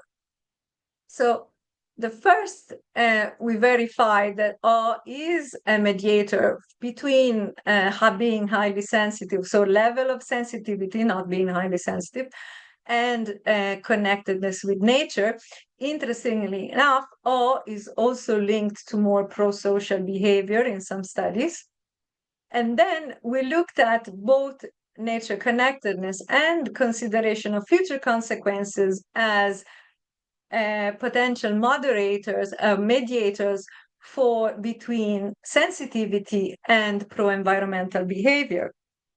And we do find that they're both predictive, so they're both mediators. What does that mean? It means that potentially, when we think about people that want to take care of the environment and that can harness these co-benefits, the more you're high in the scale, the more you could potentially be somebody that benefits from nature, but also through these two pathways is more prone to act sustainably. So, so again, the sustainable behavior is an important political issue. And you see there me with my dogs trying to defy the environment, the climate of Ireland. But there is a lot of discussion in Ireland, but across Europe, about active transfer, for example, and walking instead of driving, or cycling instead of driving. So take it from a different perspective. In another series of studies, we try to really understand on a deeper level what would motivate somebody to go out and be somebody that is walking to places instead of driving. So first we did 92 interviews, between interviews, note-taking, ethnographic observations, and we try to map what are the needs of people and what different stakeholders think that is important. And what, in some ways, what is behind the concept of being a walker, and what in walking meets their needs or doesn't meet their needs, so they are a driver, not a walker. So we looked at that in a normal, forgive my, labeling, in interview process, and what we found is different people look for different things, but mainly, and the obstacle for non-walkers is infrastructural, but also lack of time. They don't perceive walking as a valuable experience.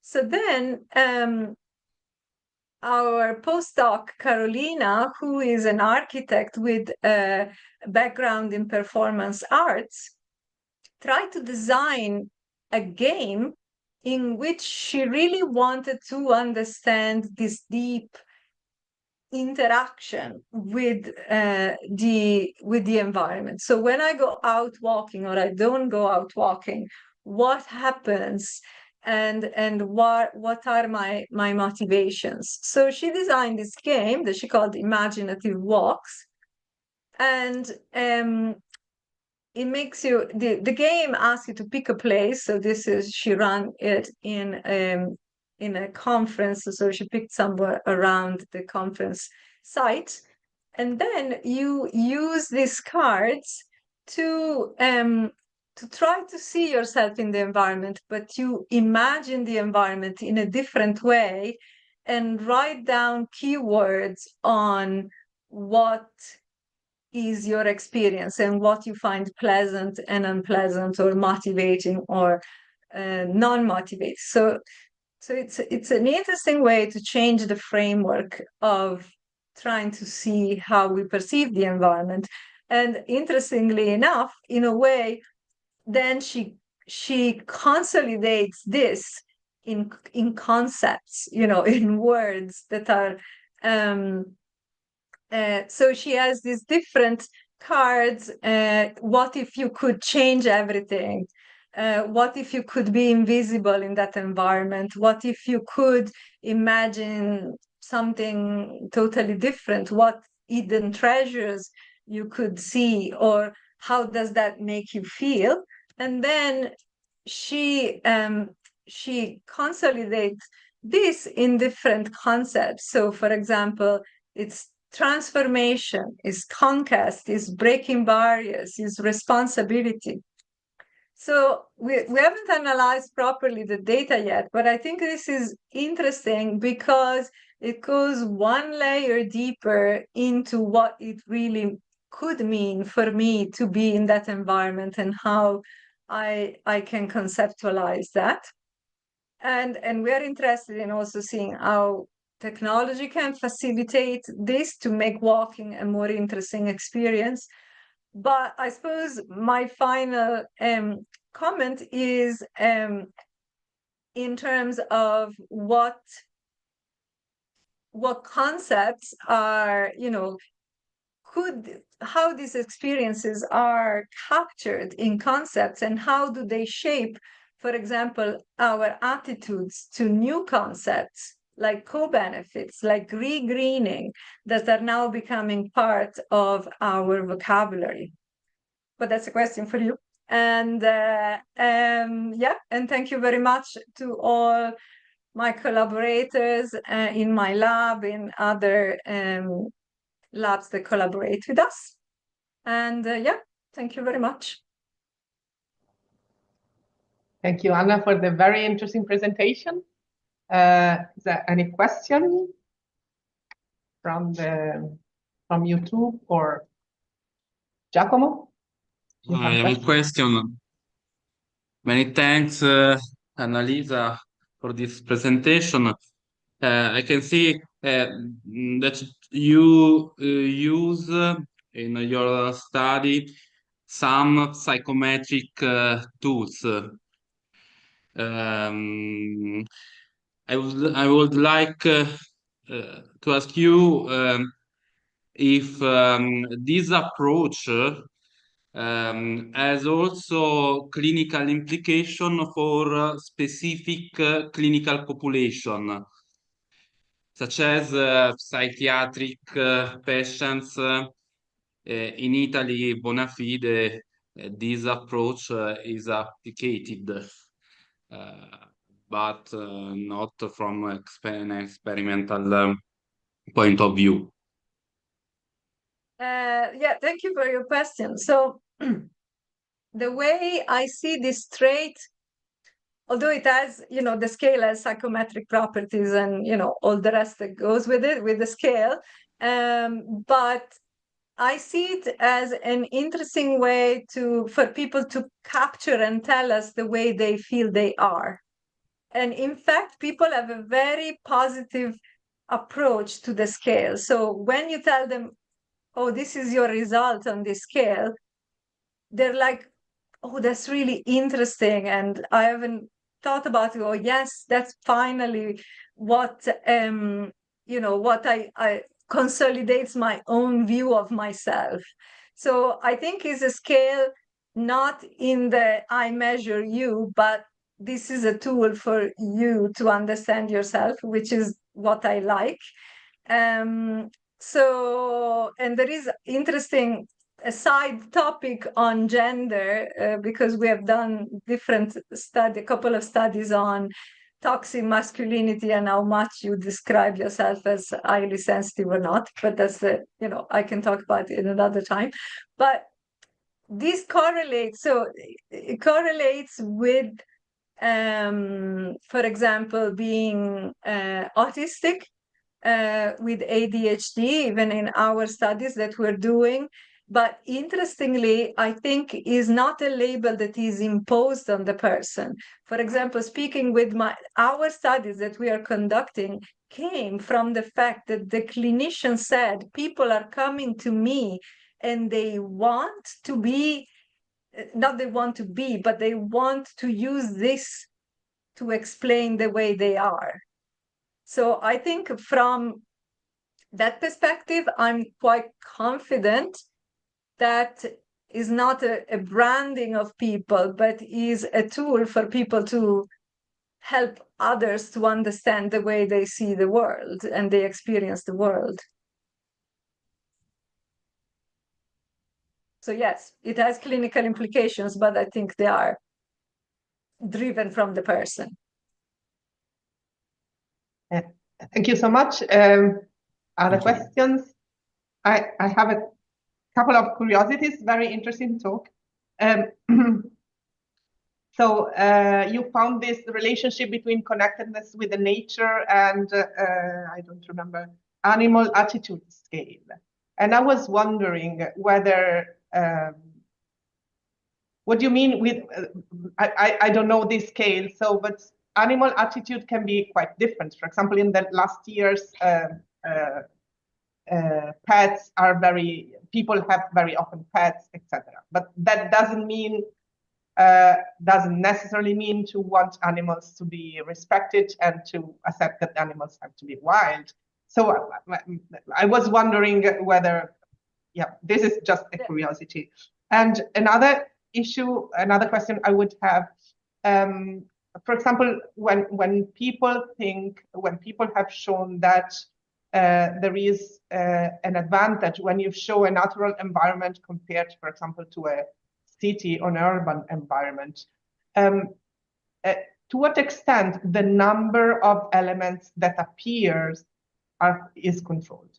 Because it could be a matter of how crowded an environment is. Obviously, natural environments are typically less crowded, but at the same time, that can be a confound. So it can be easier to pay attention to an environment where there are less elements compared to many elements. Yeah. So first question, actually, it's handy because we've done two studies. At the first scale, the first study that we did, we used the PETS attachment scale, and that did not work out. So sensory processing sensitivity was correlated with nature connectedness, but not to attachment to pets. Then we changed scale, and we thought, okay, they're both published in so it's not that I'm hiding data, they're both in the paper. So then we thought, okay, if you think about the nature connectedness scale, is really the way you see yourself in relation to the environment, being part of the environment, being not dominant on the environment. So the other scale then captured those elements, but in relation to animals, or more so. Whereas the pets is more, I love my pet, but maybe that's independent from. So second question, complexity actually is a very interesting topic. And actually, I have a paper from quite a while ago now, I think it's 2015, on complexity, where we try to look at the literature and see if it is, some studies have looked at literally visual complexity, like pixels in an image, or an entropy, and they've seen is the restorativeness linked to that, and then complexity in terms of number of buildings or how many streets they are, if they're more windy or not. And so what we tried to do there is to see what was linked with what in terms of outcomes. And there is definitely these links. So it is a factor. It's not necessarily a confounding factor. It is part of the picture. It's to build how that, really has an influence to the higher level. So will I be more likely to go out in an environment if I measure, the pixels in a number of scenes? And so it's to try to see how the different levels pan out together in a way that is a challenge that, I by all means have not solved. So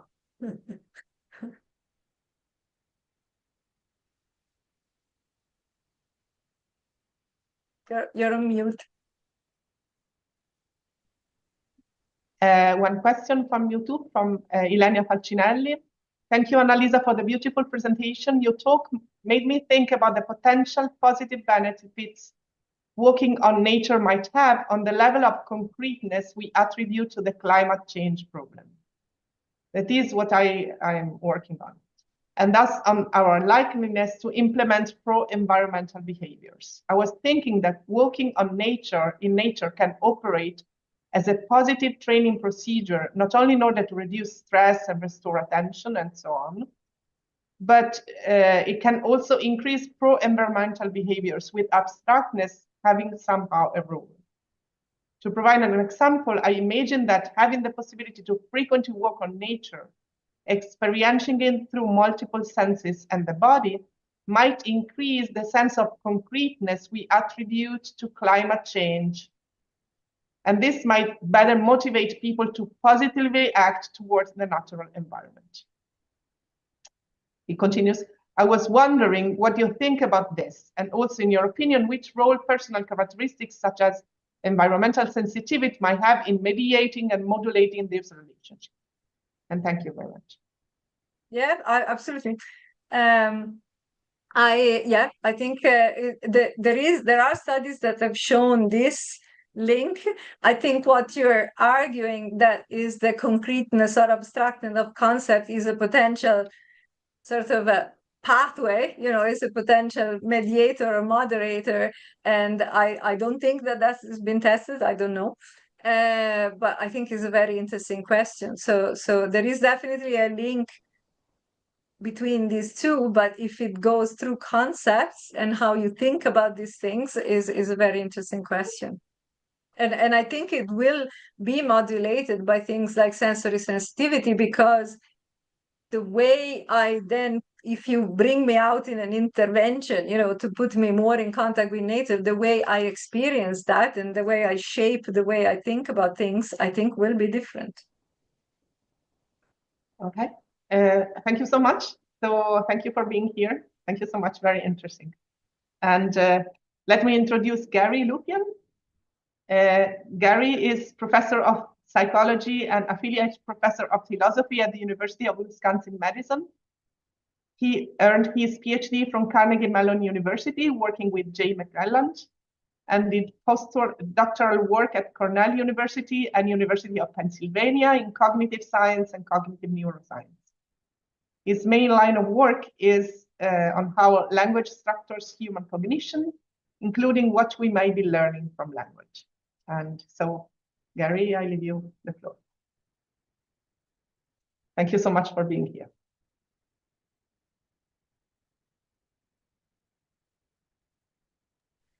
Thank you so much for inviting me. Let me just share this here.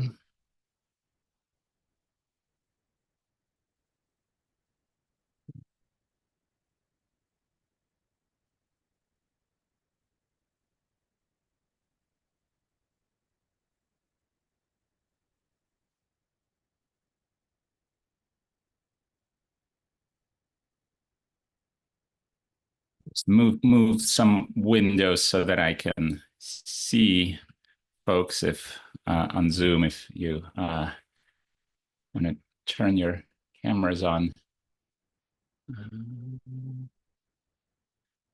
It's nice to be looking at faces. All right, 1 second. There we go. Perfect.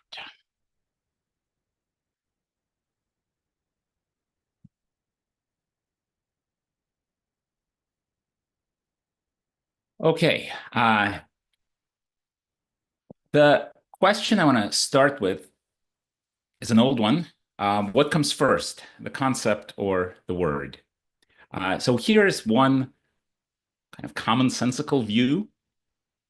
There are things out in the world, natural kinds, social kinds, categories, concepts of various forms. And for some of them that matter to us, we categorize them, we form mental representations that we call concepts.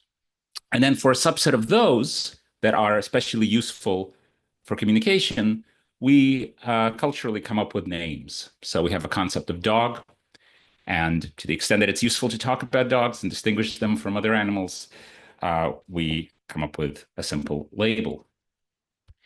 On this type of view,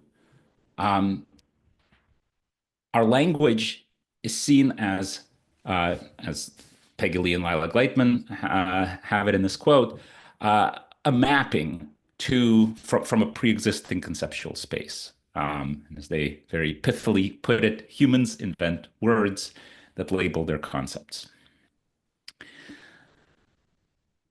On this view, learning a language is largely a problem of mapping.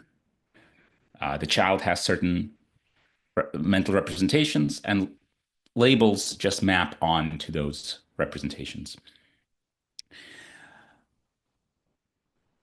In my work, so, within this kind of perspective, labels are certainly useful for communication, but it doesn't really even make sense to think about language as something that can structure cognition, because by definition, labels just point to already existing structure. And so in my work, I've taken a kind of alternative position, one in which language plays a much more central and constructive role. It's not just a communication system that maps onto existing categories. It's something that helps structure them. And I'm going to go through two ways in which language can do that. A broader perspective that I'm coming from is one in which our knowledge of the world, our semantic conceptual knowledge, is informed by different sources of information. And so some of these are things like some aspects of innate or core knowledge, and of course our direct experiences with the world. So we learn from the world. But for humans uniquely, so other animals, of course, learn from the world, humans uniquely also learn from language. And it is in some respects importantly different, as I'll explain. But from a broader perspective, it's the same type of learning. Both kinds of information are feeding into a common conceptual space. And so this what we've talked about as a words as cues approach to meaning after Jeff Ellman, who was building on some older work by David Rumelhart. So Ellman writes, words might be thought of in the same way that one thinks of other kinds of sensory stimuli. They act directly on mental states. And thinking of it this way, it starts to make sense to ask questions like, what do we learn from language? How is learning from language different than learning from other kinds of input? Now, when it comes to learning from language, there is a tendency to sort of over-intellectualize what this actually entails.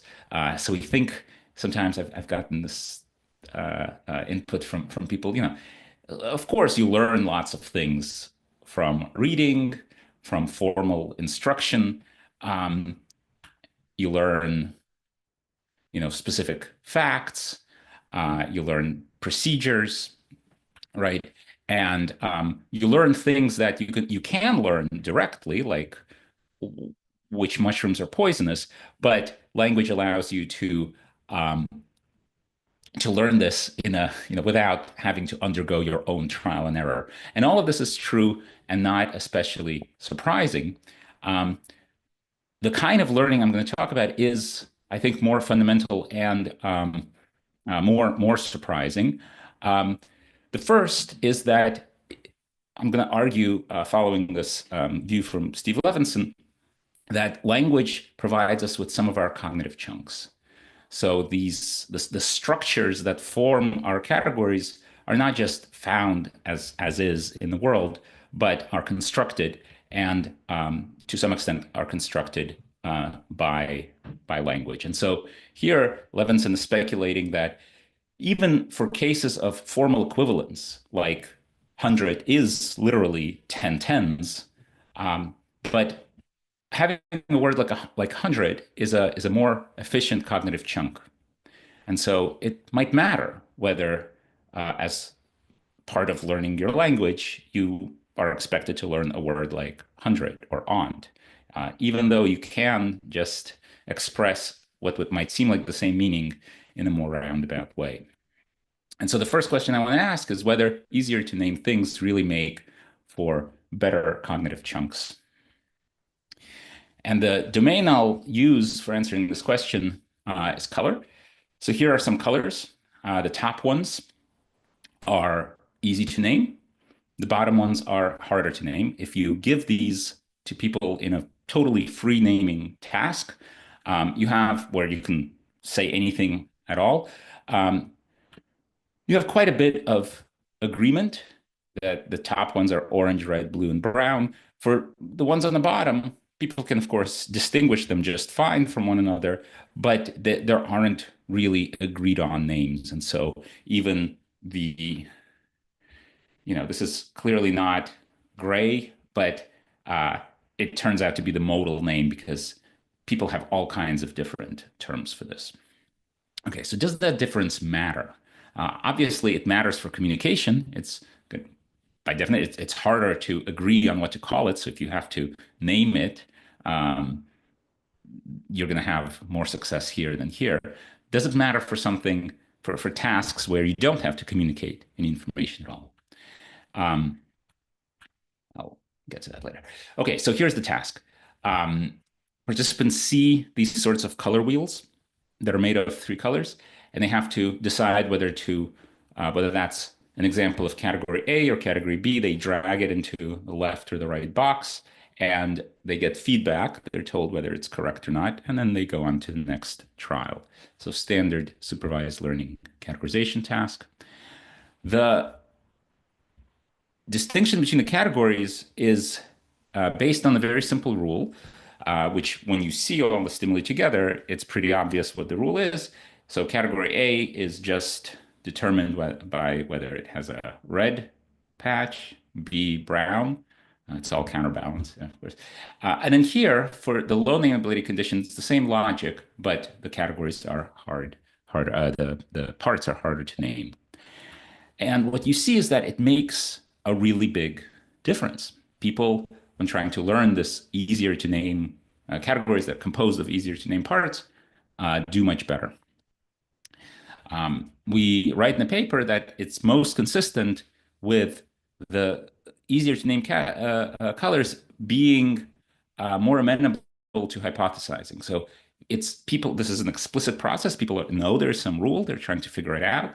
And so they are, in some cases, literally talking to themselves, but mostly it's more endogenous, covert.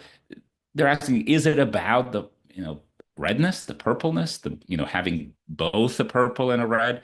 So they are posing these hypotheses, and these hypotheses seem easier to pose when they concern more nameable entities. It's a very robust effect. So even when you have this contrast within subject, so everyone gets all the 4 categories, 2 are easy to name, 2 are hard to name, you get a difference.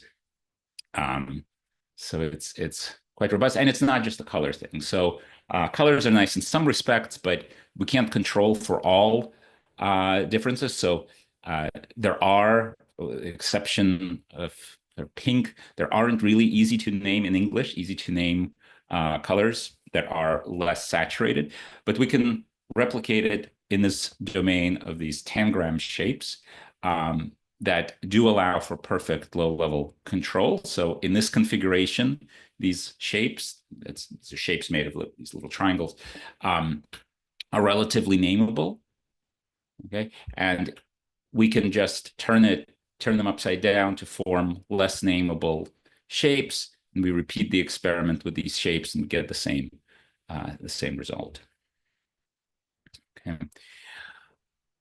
So do easier things to name things make for better cognitive chunks? Yes, they do, at least in this domain. Is the work of language done once you've learned the name? So participants come into the experiment, of course, having already learned these labels, these categories.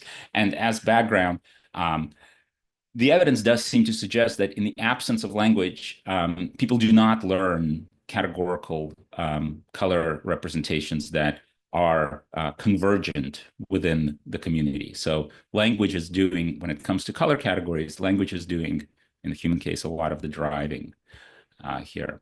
So is the work of language done, or does it augment ongoing processing? So here's an example, and there are many other such studies that we and others have done. Here's an example that I think demonstrates this in a particularly salient way, how simply hearing a label can change how you represent colors. So color, one thing that's nice about color, one reason why so many people have used it as a testing domain, is that the input space is continuous. So you can smoothly go from green to blue. But of course, when we talk about color, just like when we talk about anything else, we are referring to categories. So green, blue are categories. They're not specific parts of the color space. They are regions. And so you might imagine that under the influence of processing the category labels, our color representations become more categorical. And what that means is that the between category differences are emphasized, and then the within category differences are minimized. This transformation has a kind of counterintuitive consequence, which is that because you're sensitized to the difference between greens and blues, and it works actually very much the same way in the domain of speech perception, so categorical phonemes and continuous acoustic space. But you're not just, you see the biggest difference in the colors that straddle this category boundary, but you also see, so the prediction is that it becomes easier to distinguish. So these are greens, but they're kind of atypical greens and they're stretched out. Oops. Okay, so here is what we're going to do. We're going to give people displays like this, where all they have to do is indicate which color is different from the others. It's not timed. They can take as long as they want, and they're relatively difficult, but they're well above threshold. So these are not at the limit of our color perception. And the colors you need to distinguish could be kind of with it, where based on the subject's norms, like in this case, one of them is more on the blue side, the others are more on the red side, in the middle of the category, or close to the prototype. So good blue versus slightly less good blue. And what we're going to do is have them tell us which color is different. And prior to that, on some trials, they hear a color word. So in this case, they would hear green. The color word is always naming the color of the odd one out. And what we see is that on the trials in which people hear the color label, they do much better, specifically on these boundary trials, so distinguishing, let's say, green from blue, transitional trials, kind of in the middle of the category. And then when it comes to distinguishing the prototype, with the color they indicated as the best green, the best blue, whatever, from something slightly less typical, when they hear a label, they actually do slightly worse. If you try to communicate this ostensibly the same information without language, for example, showing an actual preview of the color that is the odd one out, there's no effect at all. And so the work being done by language here is to induce, what we're arguing is induce a more categorical representation. Now, one might think that, okay, that's interesting, but this has more to do with the statistics of the visual world and so on than by language.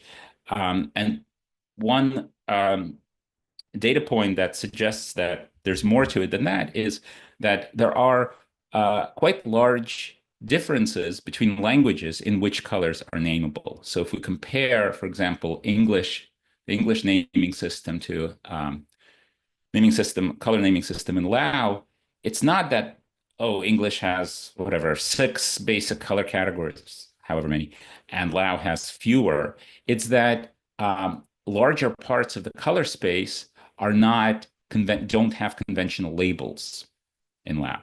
So people won't agree on what to call it. So what that basically means is that colors that are nameable in one language are not necessarily nameable in another. So these are correlations, color nameability between different languages, and they're positive in some cases, mostly moderately positive.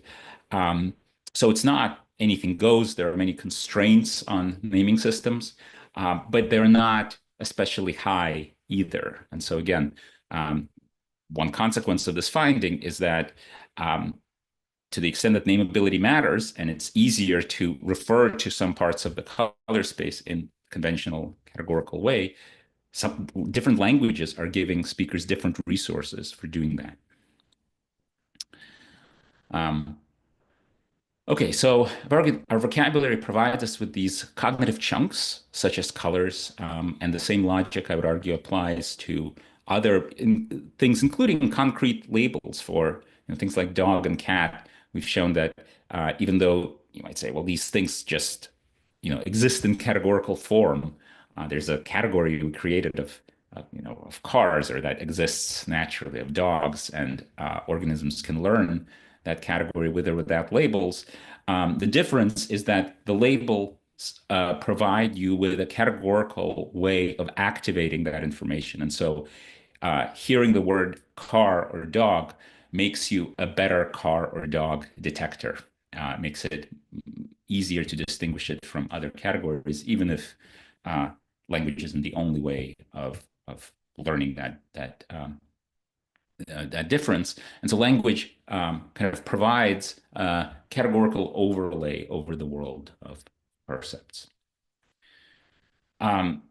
The second way in which I'll argue language shapes cognition is in learning from language, and particularly the learning from the statistical structure of language. And here I want to give a bit of background, because this idea has become quite important in the current landscape of large language models and AI.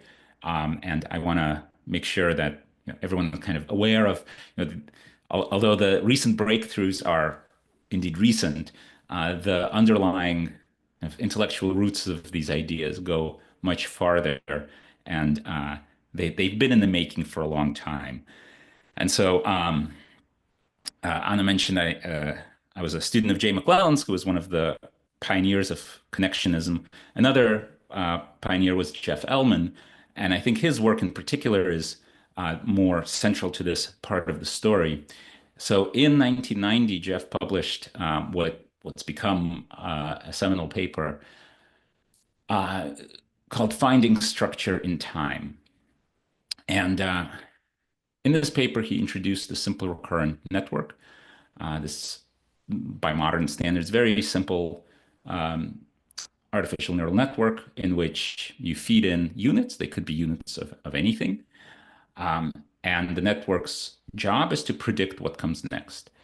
And then the network has a very simple form of memory where it has a context buffer where it can hold on. So this hidden unit representation is copied over to the context buffer and then can inform it when the network tries to predict the next unit.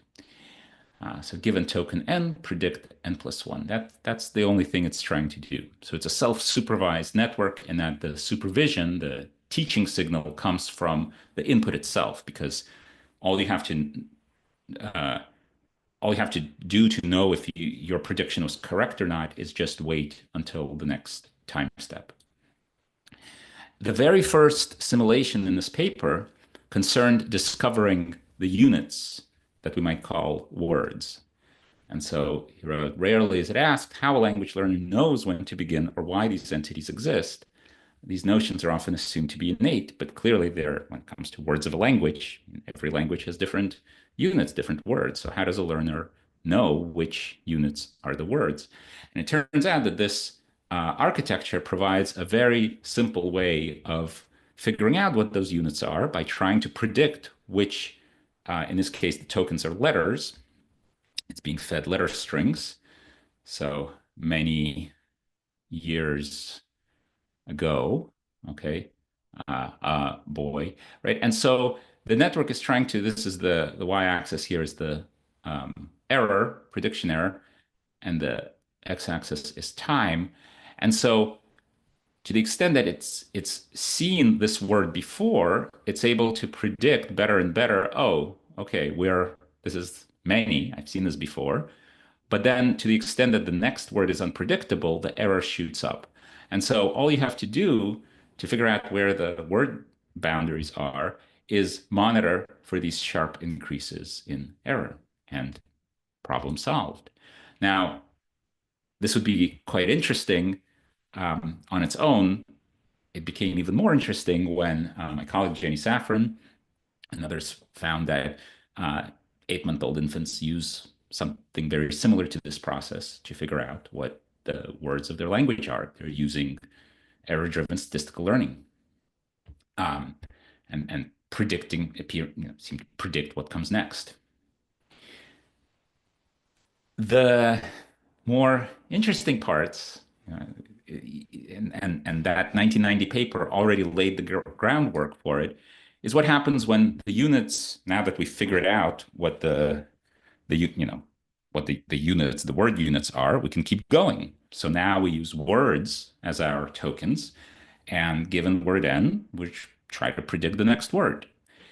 And so what Jeff showed is that even with these very toy samples, these are not millions or billions of words. These are a few hundred words that the networks are seeing in simple sentences. And they start to form, if you look at the representations the networks learn, they distinguish nouns and verbs. They're learning that, okay, there's something different about animates and inanimates based on just how they're used in context. Okay, and also they're starting to learn these more grammatical distinctions that different verbs have different argument structures, right? And all of this without any prior knowledge of language or word types or grammatical processing devices or anything of that sort. And from this, we can form word embeddings that tell us which words are more versus less related. And another point is that in that paper already, we see the role of context. So the meaning of different words varies as a function of what came before. And so the verb to cut, the representation of to cut, is similar but not identical, depending on whether it's a butcher who's using a saw to cut or a person who's using a saw to cut, because the kinds of things they cut are different. And so these representations contain information about what the usual cutting done by these different agents. Okay, and so in 2012, 2013, this basic idea starts to go big. And so some tweaks to the learning algorithm, and of course, much faster computers and availability of more and more digital language input, allows us to train these word embedding models on, for example, millions of words, so all of Wikipedia. And correspondingly, the word embeddings that come out are better. Okay, they're better for both concrete words and abstract words, things that we might think we need embodied experiences to learn. These networks are learning the meanings of. So, for example, colors, animals, and you can project them onto size and show that they're learning, which animals are big, which animals are small, which are domestic, which are wild, and so on. Around the same time as, slightly after Jeff's original paper, Landauer and Dumas were thinking about the same kinds of ways of solving this issue of learning without supervision.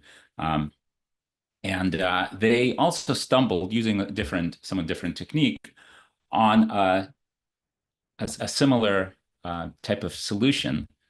How is it that we can learn? They were focused on word learning, so many words from seemingly so little input. It's by tracking the vast numbers of weak interrelations, right, that if properly exploited can greatly amplify learning.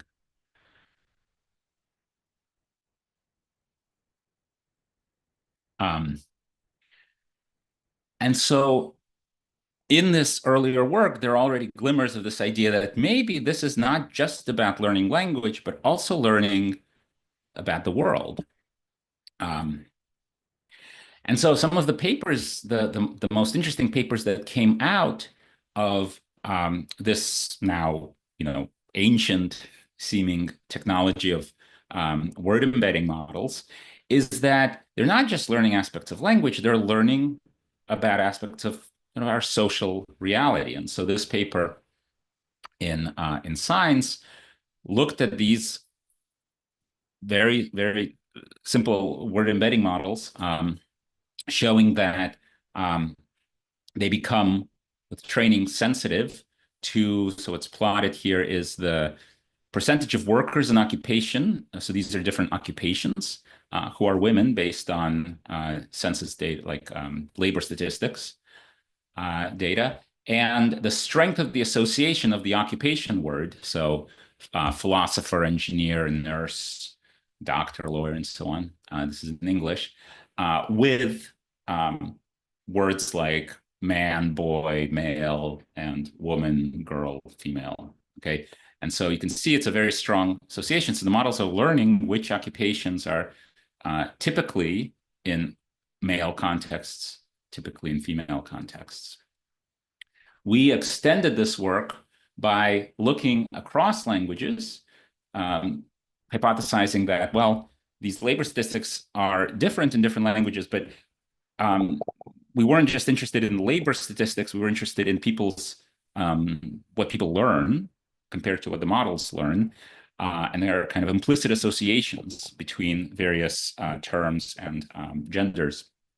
And so this shows just beyond labor statistics. So this is just occupations. These are a few thousand words of all sorts and judgments of English speakers. And English, of course, does not have grammatical gender. So there are no masculine or feminine nouns. But you know, if you ask people, is a toaster male or female, they give you sort of for many of these convergent judgments. They have intuitions, and this is showing that we can predict how people rate all of these things on male female scale from the statistics of language. More importantly, we find that there is a relationship between languages, between the statistics of within these different languages, and on the y-axis is behavioral data on implicit association tests, where people associate different words with career or family words. So the way it works is you first have to you respond, okay, that he is male, right? She's female, so you train these responses. Salary relates to career, okay? And then there's a test where some trials are congruent with a stereotype of grouping kind of career-related words with masculine terms, and family-related words with female terms. And to the extent that people have this implicit bias, the stereotype, they're going to be faster on these trials. So if they have to put briefcase into this category, than if they have to put the briefcase into this category.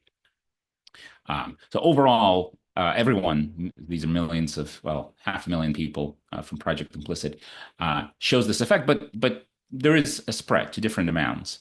And yeah. And so we find that this relationship, where you are in that distribution, is to some extent predicted by the associations within language itself. So greater language bias predicts greater implicit bias, bust across corpora. It's hard to make strong causal claims here. One can argue that there's some third factor, that are differences in language causing differences in implicit bias, or is whatever causing the differences in implicit bias also causing differences in distributional semantics. And so some support for this first explanation is that we find these kinds of effects. So this is now looking at lots of different implicit biases, not just this family career ones, so different IATs, and within British versus American participants speaking English, but the corpus statistics of US and UK are different. And so we're predicting these differences in English statistics between US and UK, using these to predict differences in implicit associations by American versus British English speakers. And we have this small moderate correlation. We also find that one thing that specifically predicts the differences between languages, originally we thought it would have to do with grammatical gender. It doesn't actually, but one fairly robust predictor is the proportion of gender-specific occupation terms that exist in the language. So English has some, like waiter, waitress, actor, actress, but mostly not, right? So nurse, doctor, lawyer, these are all gender. Gender is not explicitly encoded in these terms. In other languages, it is, of course, it's often part of the grammatical gender system that you, by default, specify with a suffix, whether nurse is male or female, for example. And doing this more, languages that do more of this are associated with stronger implicit gender biases. And I wanted to end with a kind of, fast forwarding to today's large language models and kind of what I think they are showing. One can view them as this fairly astonishing existence proof of just how much is learnable from language itself. So far, of course, I've shown you that these models fairly quickly come to learn about the statistical structure of the language space, so which words are related and grammatical relationships. But really starting with GPT-3, we started to see something more than that. And so this is from my friend Chaz Firestone, and I don't have a date for this. I think it was sometime in 2020. So this is before ChatGPT came out. The base model, GPT-3, was around for a while and people could use it. It wasn't very user-friendly. You couldn't really have a very satisfying conversation with it. It wouldn't answer half the time. It wasn't fine-tuned. It wasn't reinforced with human feedback. But even then, you could have exchanges like this, where if you were to have a conversation like this with a person, you might conclude, okay, they know something about sandwiches. They know something about what it means to be a sandwich. And it's not just learning language, this is knowledge of the world. And, around this time, it became this, the extent to which these models were learning something real became a kind of polarizing subject, right? So you would see tweets back in the days of Twitter like this. So GPT-3 is the closest thing to artificial general intelligence I ever saw. It's so strong it makes me nervous. Okay, this is from 2020. And Jan LeCun, the head of Meta AI, putting his cards on the table, saying that this is impressive, but come on, this is language we're talking about. It's an imperfect, incomplete, low bandwidth protocol for the internal data structures we call thought. Kind of thing. This is a terrible way of learning anything about the world. And yet, this is what's happening. These models, state-of-the-art models, are learning entirely from language and learning about the world. And to kind of, almost done, why is learning from language so surprisingly good? This is an excerpt from a forthcoming book by Blaise Aguirre-Arcas on intelligence. It's a very wide-ranging book. I think it's an excellent take on this contentious issue. And so he writes the following, that when machine learning was deployed to model natural language, everyone knew that model performance would forever remain mediocre because text prediction was understood to be what he calls AI complete. So successful next word prediction in a general case requires learning everything.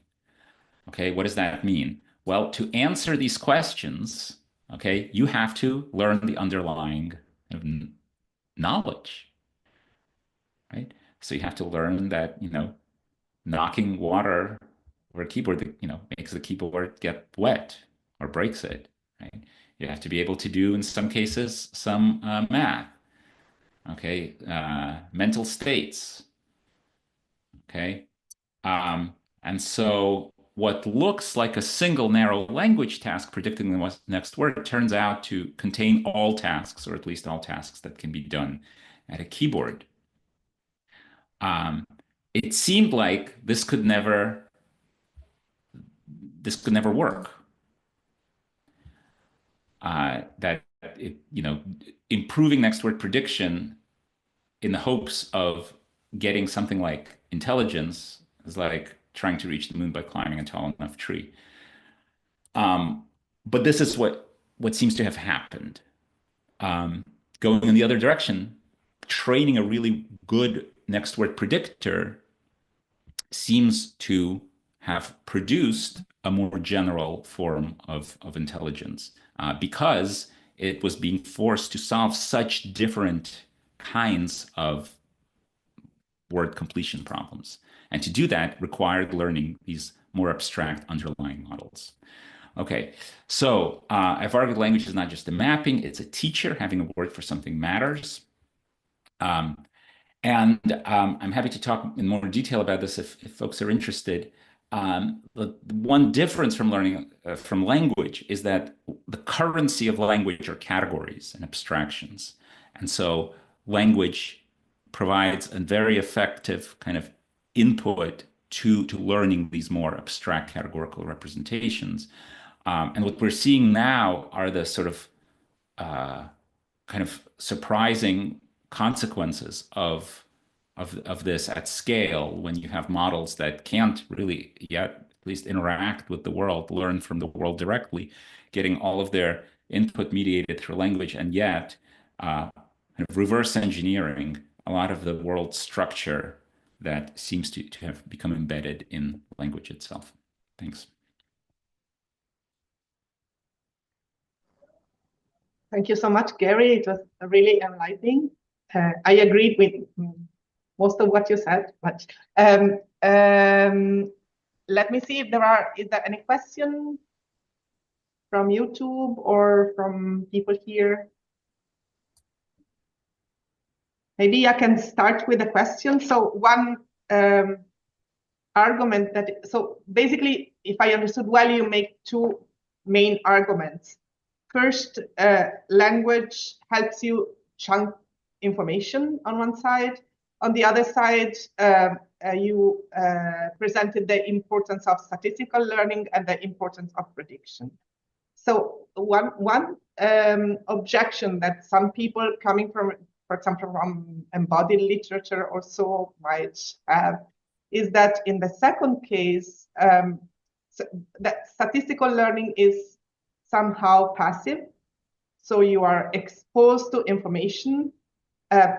Actually, what you say, you identified prediction as probably something active. But yeah, one possible objection is that, and I was wondering how you would answer to it. So that this form of learning is a passive form of learning. Yeah. So I think our ability to interact with the world and to basically run experiments to induce some change and see what happens is, I would say, it's the main reason why we are so much more data efficient compared to these models. So these models require an enormous amount of data to learn. We can speculate about whether it has more to do with, they're lacking perceptual inputs. That matters, but it seems to not matter as much as people think. Adding, say, visual input doesn't do all that much, surprisingly. So I suspect that it has more to do with what you're saying, with agency. And so that allows us to learn with less data because the input is basically much more effective and relevant. But I think it's not quite right that the models are passive. Literally, they are. On the other hand, they are observing interactions. So, for example, one part of the training input is the Reddit corpus, which has comments back and forths. So people making conversation. And part of what you're predicting as a model is what kinds of responses are likely to follow this comment. And so it's not like having a conversation yourself, but it's like overhearing a conversation, right? And, you know, it's not that different from, for example, you might say, well, as a scientist, you learn by doing an experiment yourself, making the predictions, seeing what happens. But you can certainly learn by reading about the experiments others have done. And so you are making predictions. It's like, oh, I wonder if this is what they're going to find. And then you see, you find out like what they actually found. But you didn't actually do that. You're just, one can say, passively observing what unfolded. And a lot of the input is of that form, where the model is learning from interactions in the world. So it is indirectly getting exposed to the world through the interactions that people have had and talked about. Yeah. Yeah, thank you. Other questions? Other people? Interventions?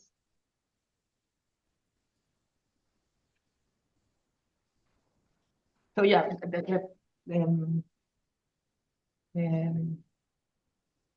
the point of agency. And how about the point of chance? We are doing some work in which we are trying to show, for example, that when we learn an action, language can help us chunk different kinds of information. So, for example, in a sequence, language can help you put together this kind of things. And I think that idea of chunking is really very, very important and is more active, so to say. So more. Yeah, yeah. I think that's right. I think the as a kind of a computational process, this process of chunking is not linguistic in any sense. It's just picking up on the covariance structure in the world. But we as individual users of language, we don't have to invent all of these chunks, all of these tokens. We have some small, opportunities to introduce new things into language, but it's a collective process that unfolds over a long historical time. And it's much easier to learn, for example, a system of color words, or a system of numbers, or, action words, than to try to invent it from just your own observations. And really, none of us are smart enough to and live long enough to make that work. And so it's a kind of, and sometimes people, say, well, like, what determines whether something is lexicalized, whether there's a word for something, is communicative need.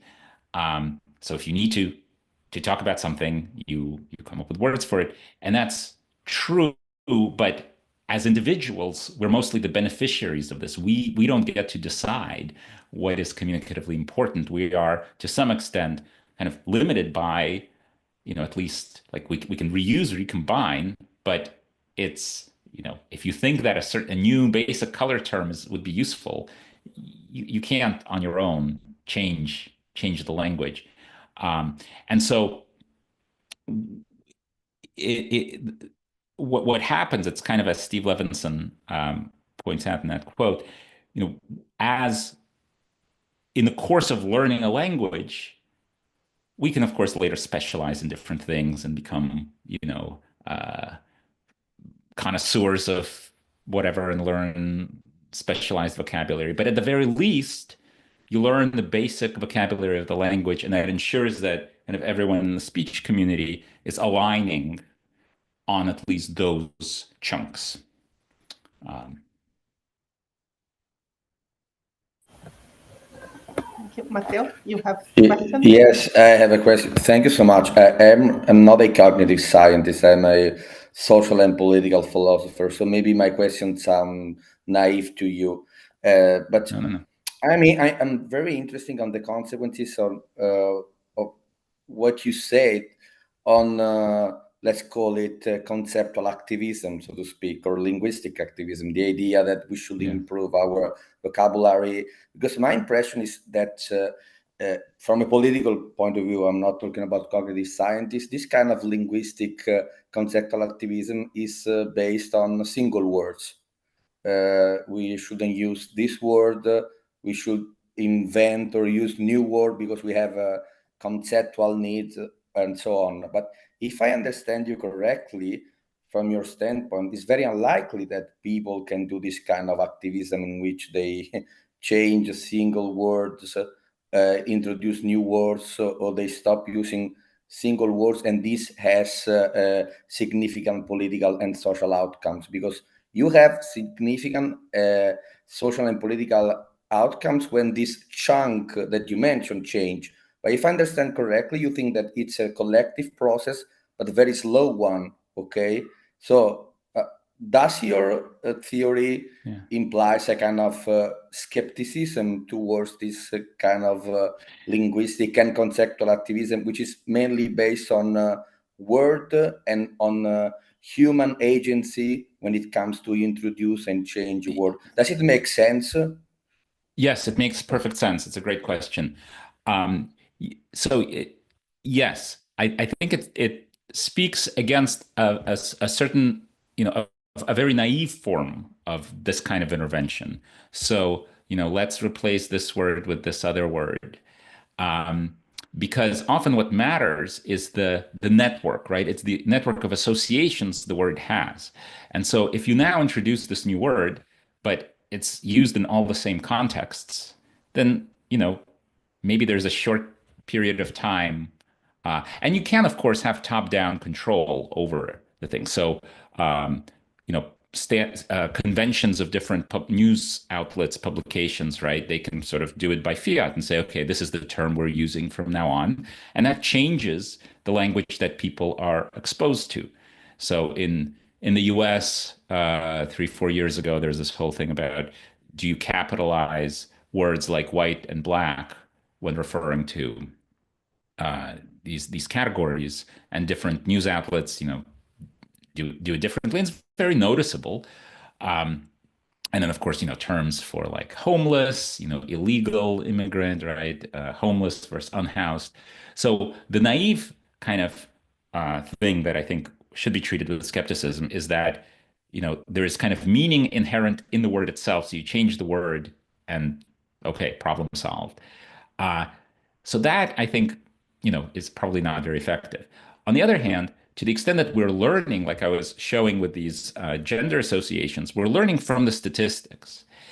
And so changes like using more gender neutral pronouns have every reason to, we have every reason to think that they would work. So if you, by default, use he in referring to professions where most people are men, you reinforce, even if it's true that most people are men, but you assume that, okay, your default philosopher is a man, and you read publications from a few decades ago and you see just how common that is. That strengthens that association between philosopher and male, and so it exaggerates the bias. And encouraging people to use to weaken that link helps to weaken that bias. And then with things like illegal immigrant, right? To the extent that illegal has obviously a very negative connotation, that creates a stronger link between immigrant and this negative connotation, even outside of the context of illegal, right? And so I think politicians take advantage of this both knowingly and unknowingly, and so it works at scale. We shouldn't expect that some quick change. These sort of quick changes, I think, are, as I'm sure you've thought about, have much more to do with like signaling group membership right? I'm the type of person who said, uses this word rather than that word. But the longer term effects of gender neutral pronouns and things, they matter, and but they unfold over time. It's not just about a single word. Thank you so much. Do I have time, Anna? Anna, do I have time for another question, or if there are other persons who want to ask a question, I can do it later. I think there are no questions so far, so please go ahead. So I have a question about unintended consequences, because if we, again, correct me if I'm wrong, if we buy your, if you allow me the word relational idea, okay?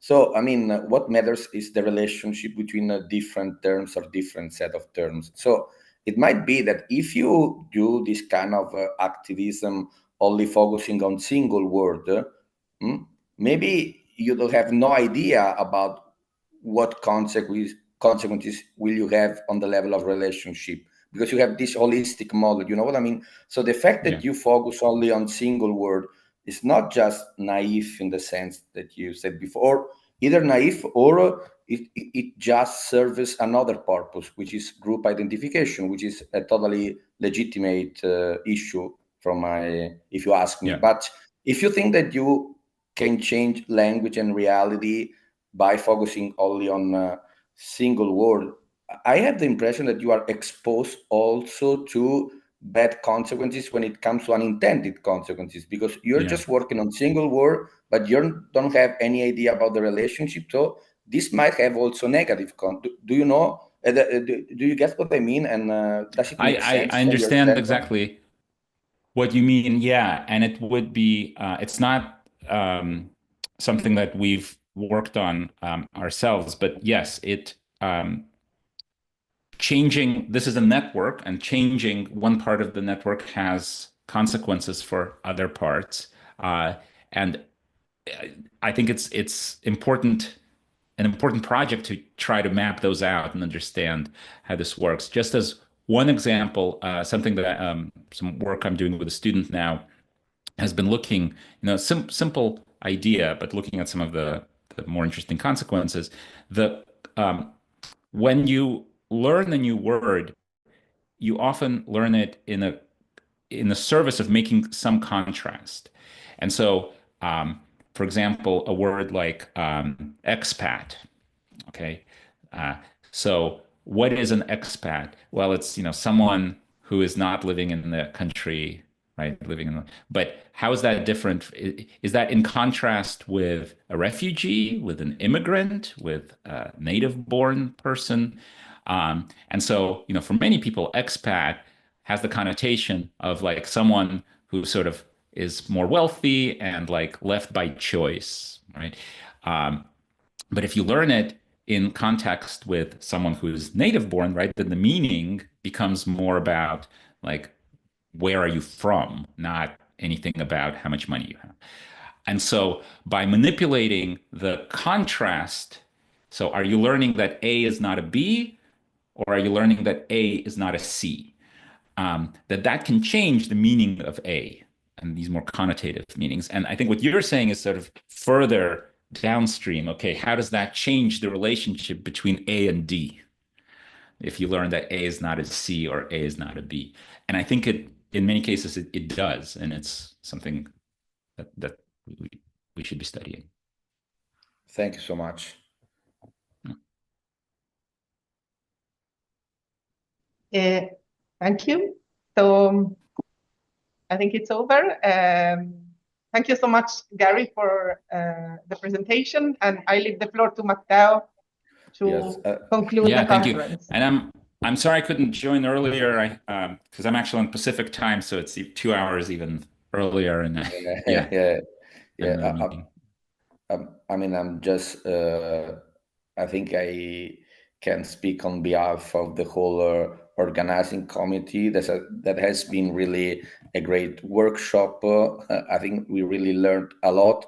Thank you so much for contributing to our research project on politicization of concept. And if you are interested, we are open a website of the research project where we will put all our stuff and all the conferences and workshop we organize. We'll keep you posted, and we will do a final conference in Bologna, I think in September, and you'll find all the relevant information there. So again, let me thank you so much, the organizing committee, the speakers, and all the people who took part to this beautiful, for us, afternoon and evening, but for Gary, morning of nice and very instructive discussion. I don't know if Anna and Giacomo want to add something, but just thank you, and we'll keep you posted about the next development of the project. Okay, thank you so much. So thank you so much for taking part. Thank you so much. Thank you. Thank you. Yeah. Bye. Thank you so much. Bye. Bye.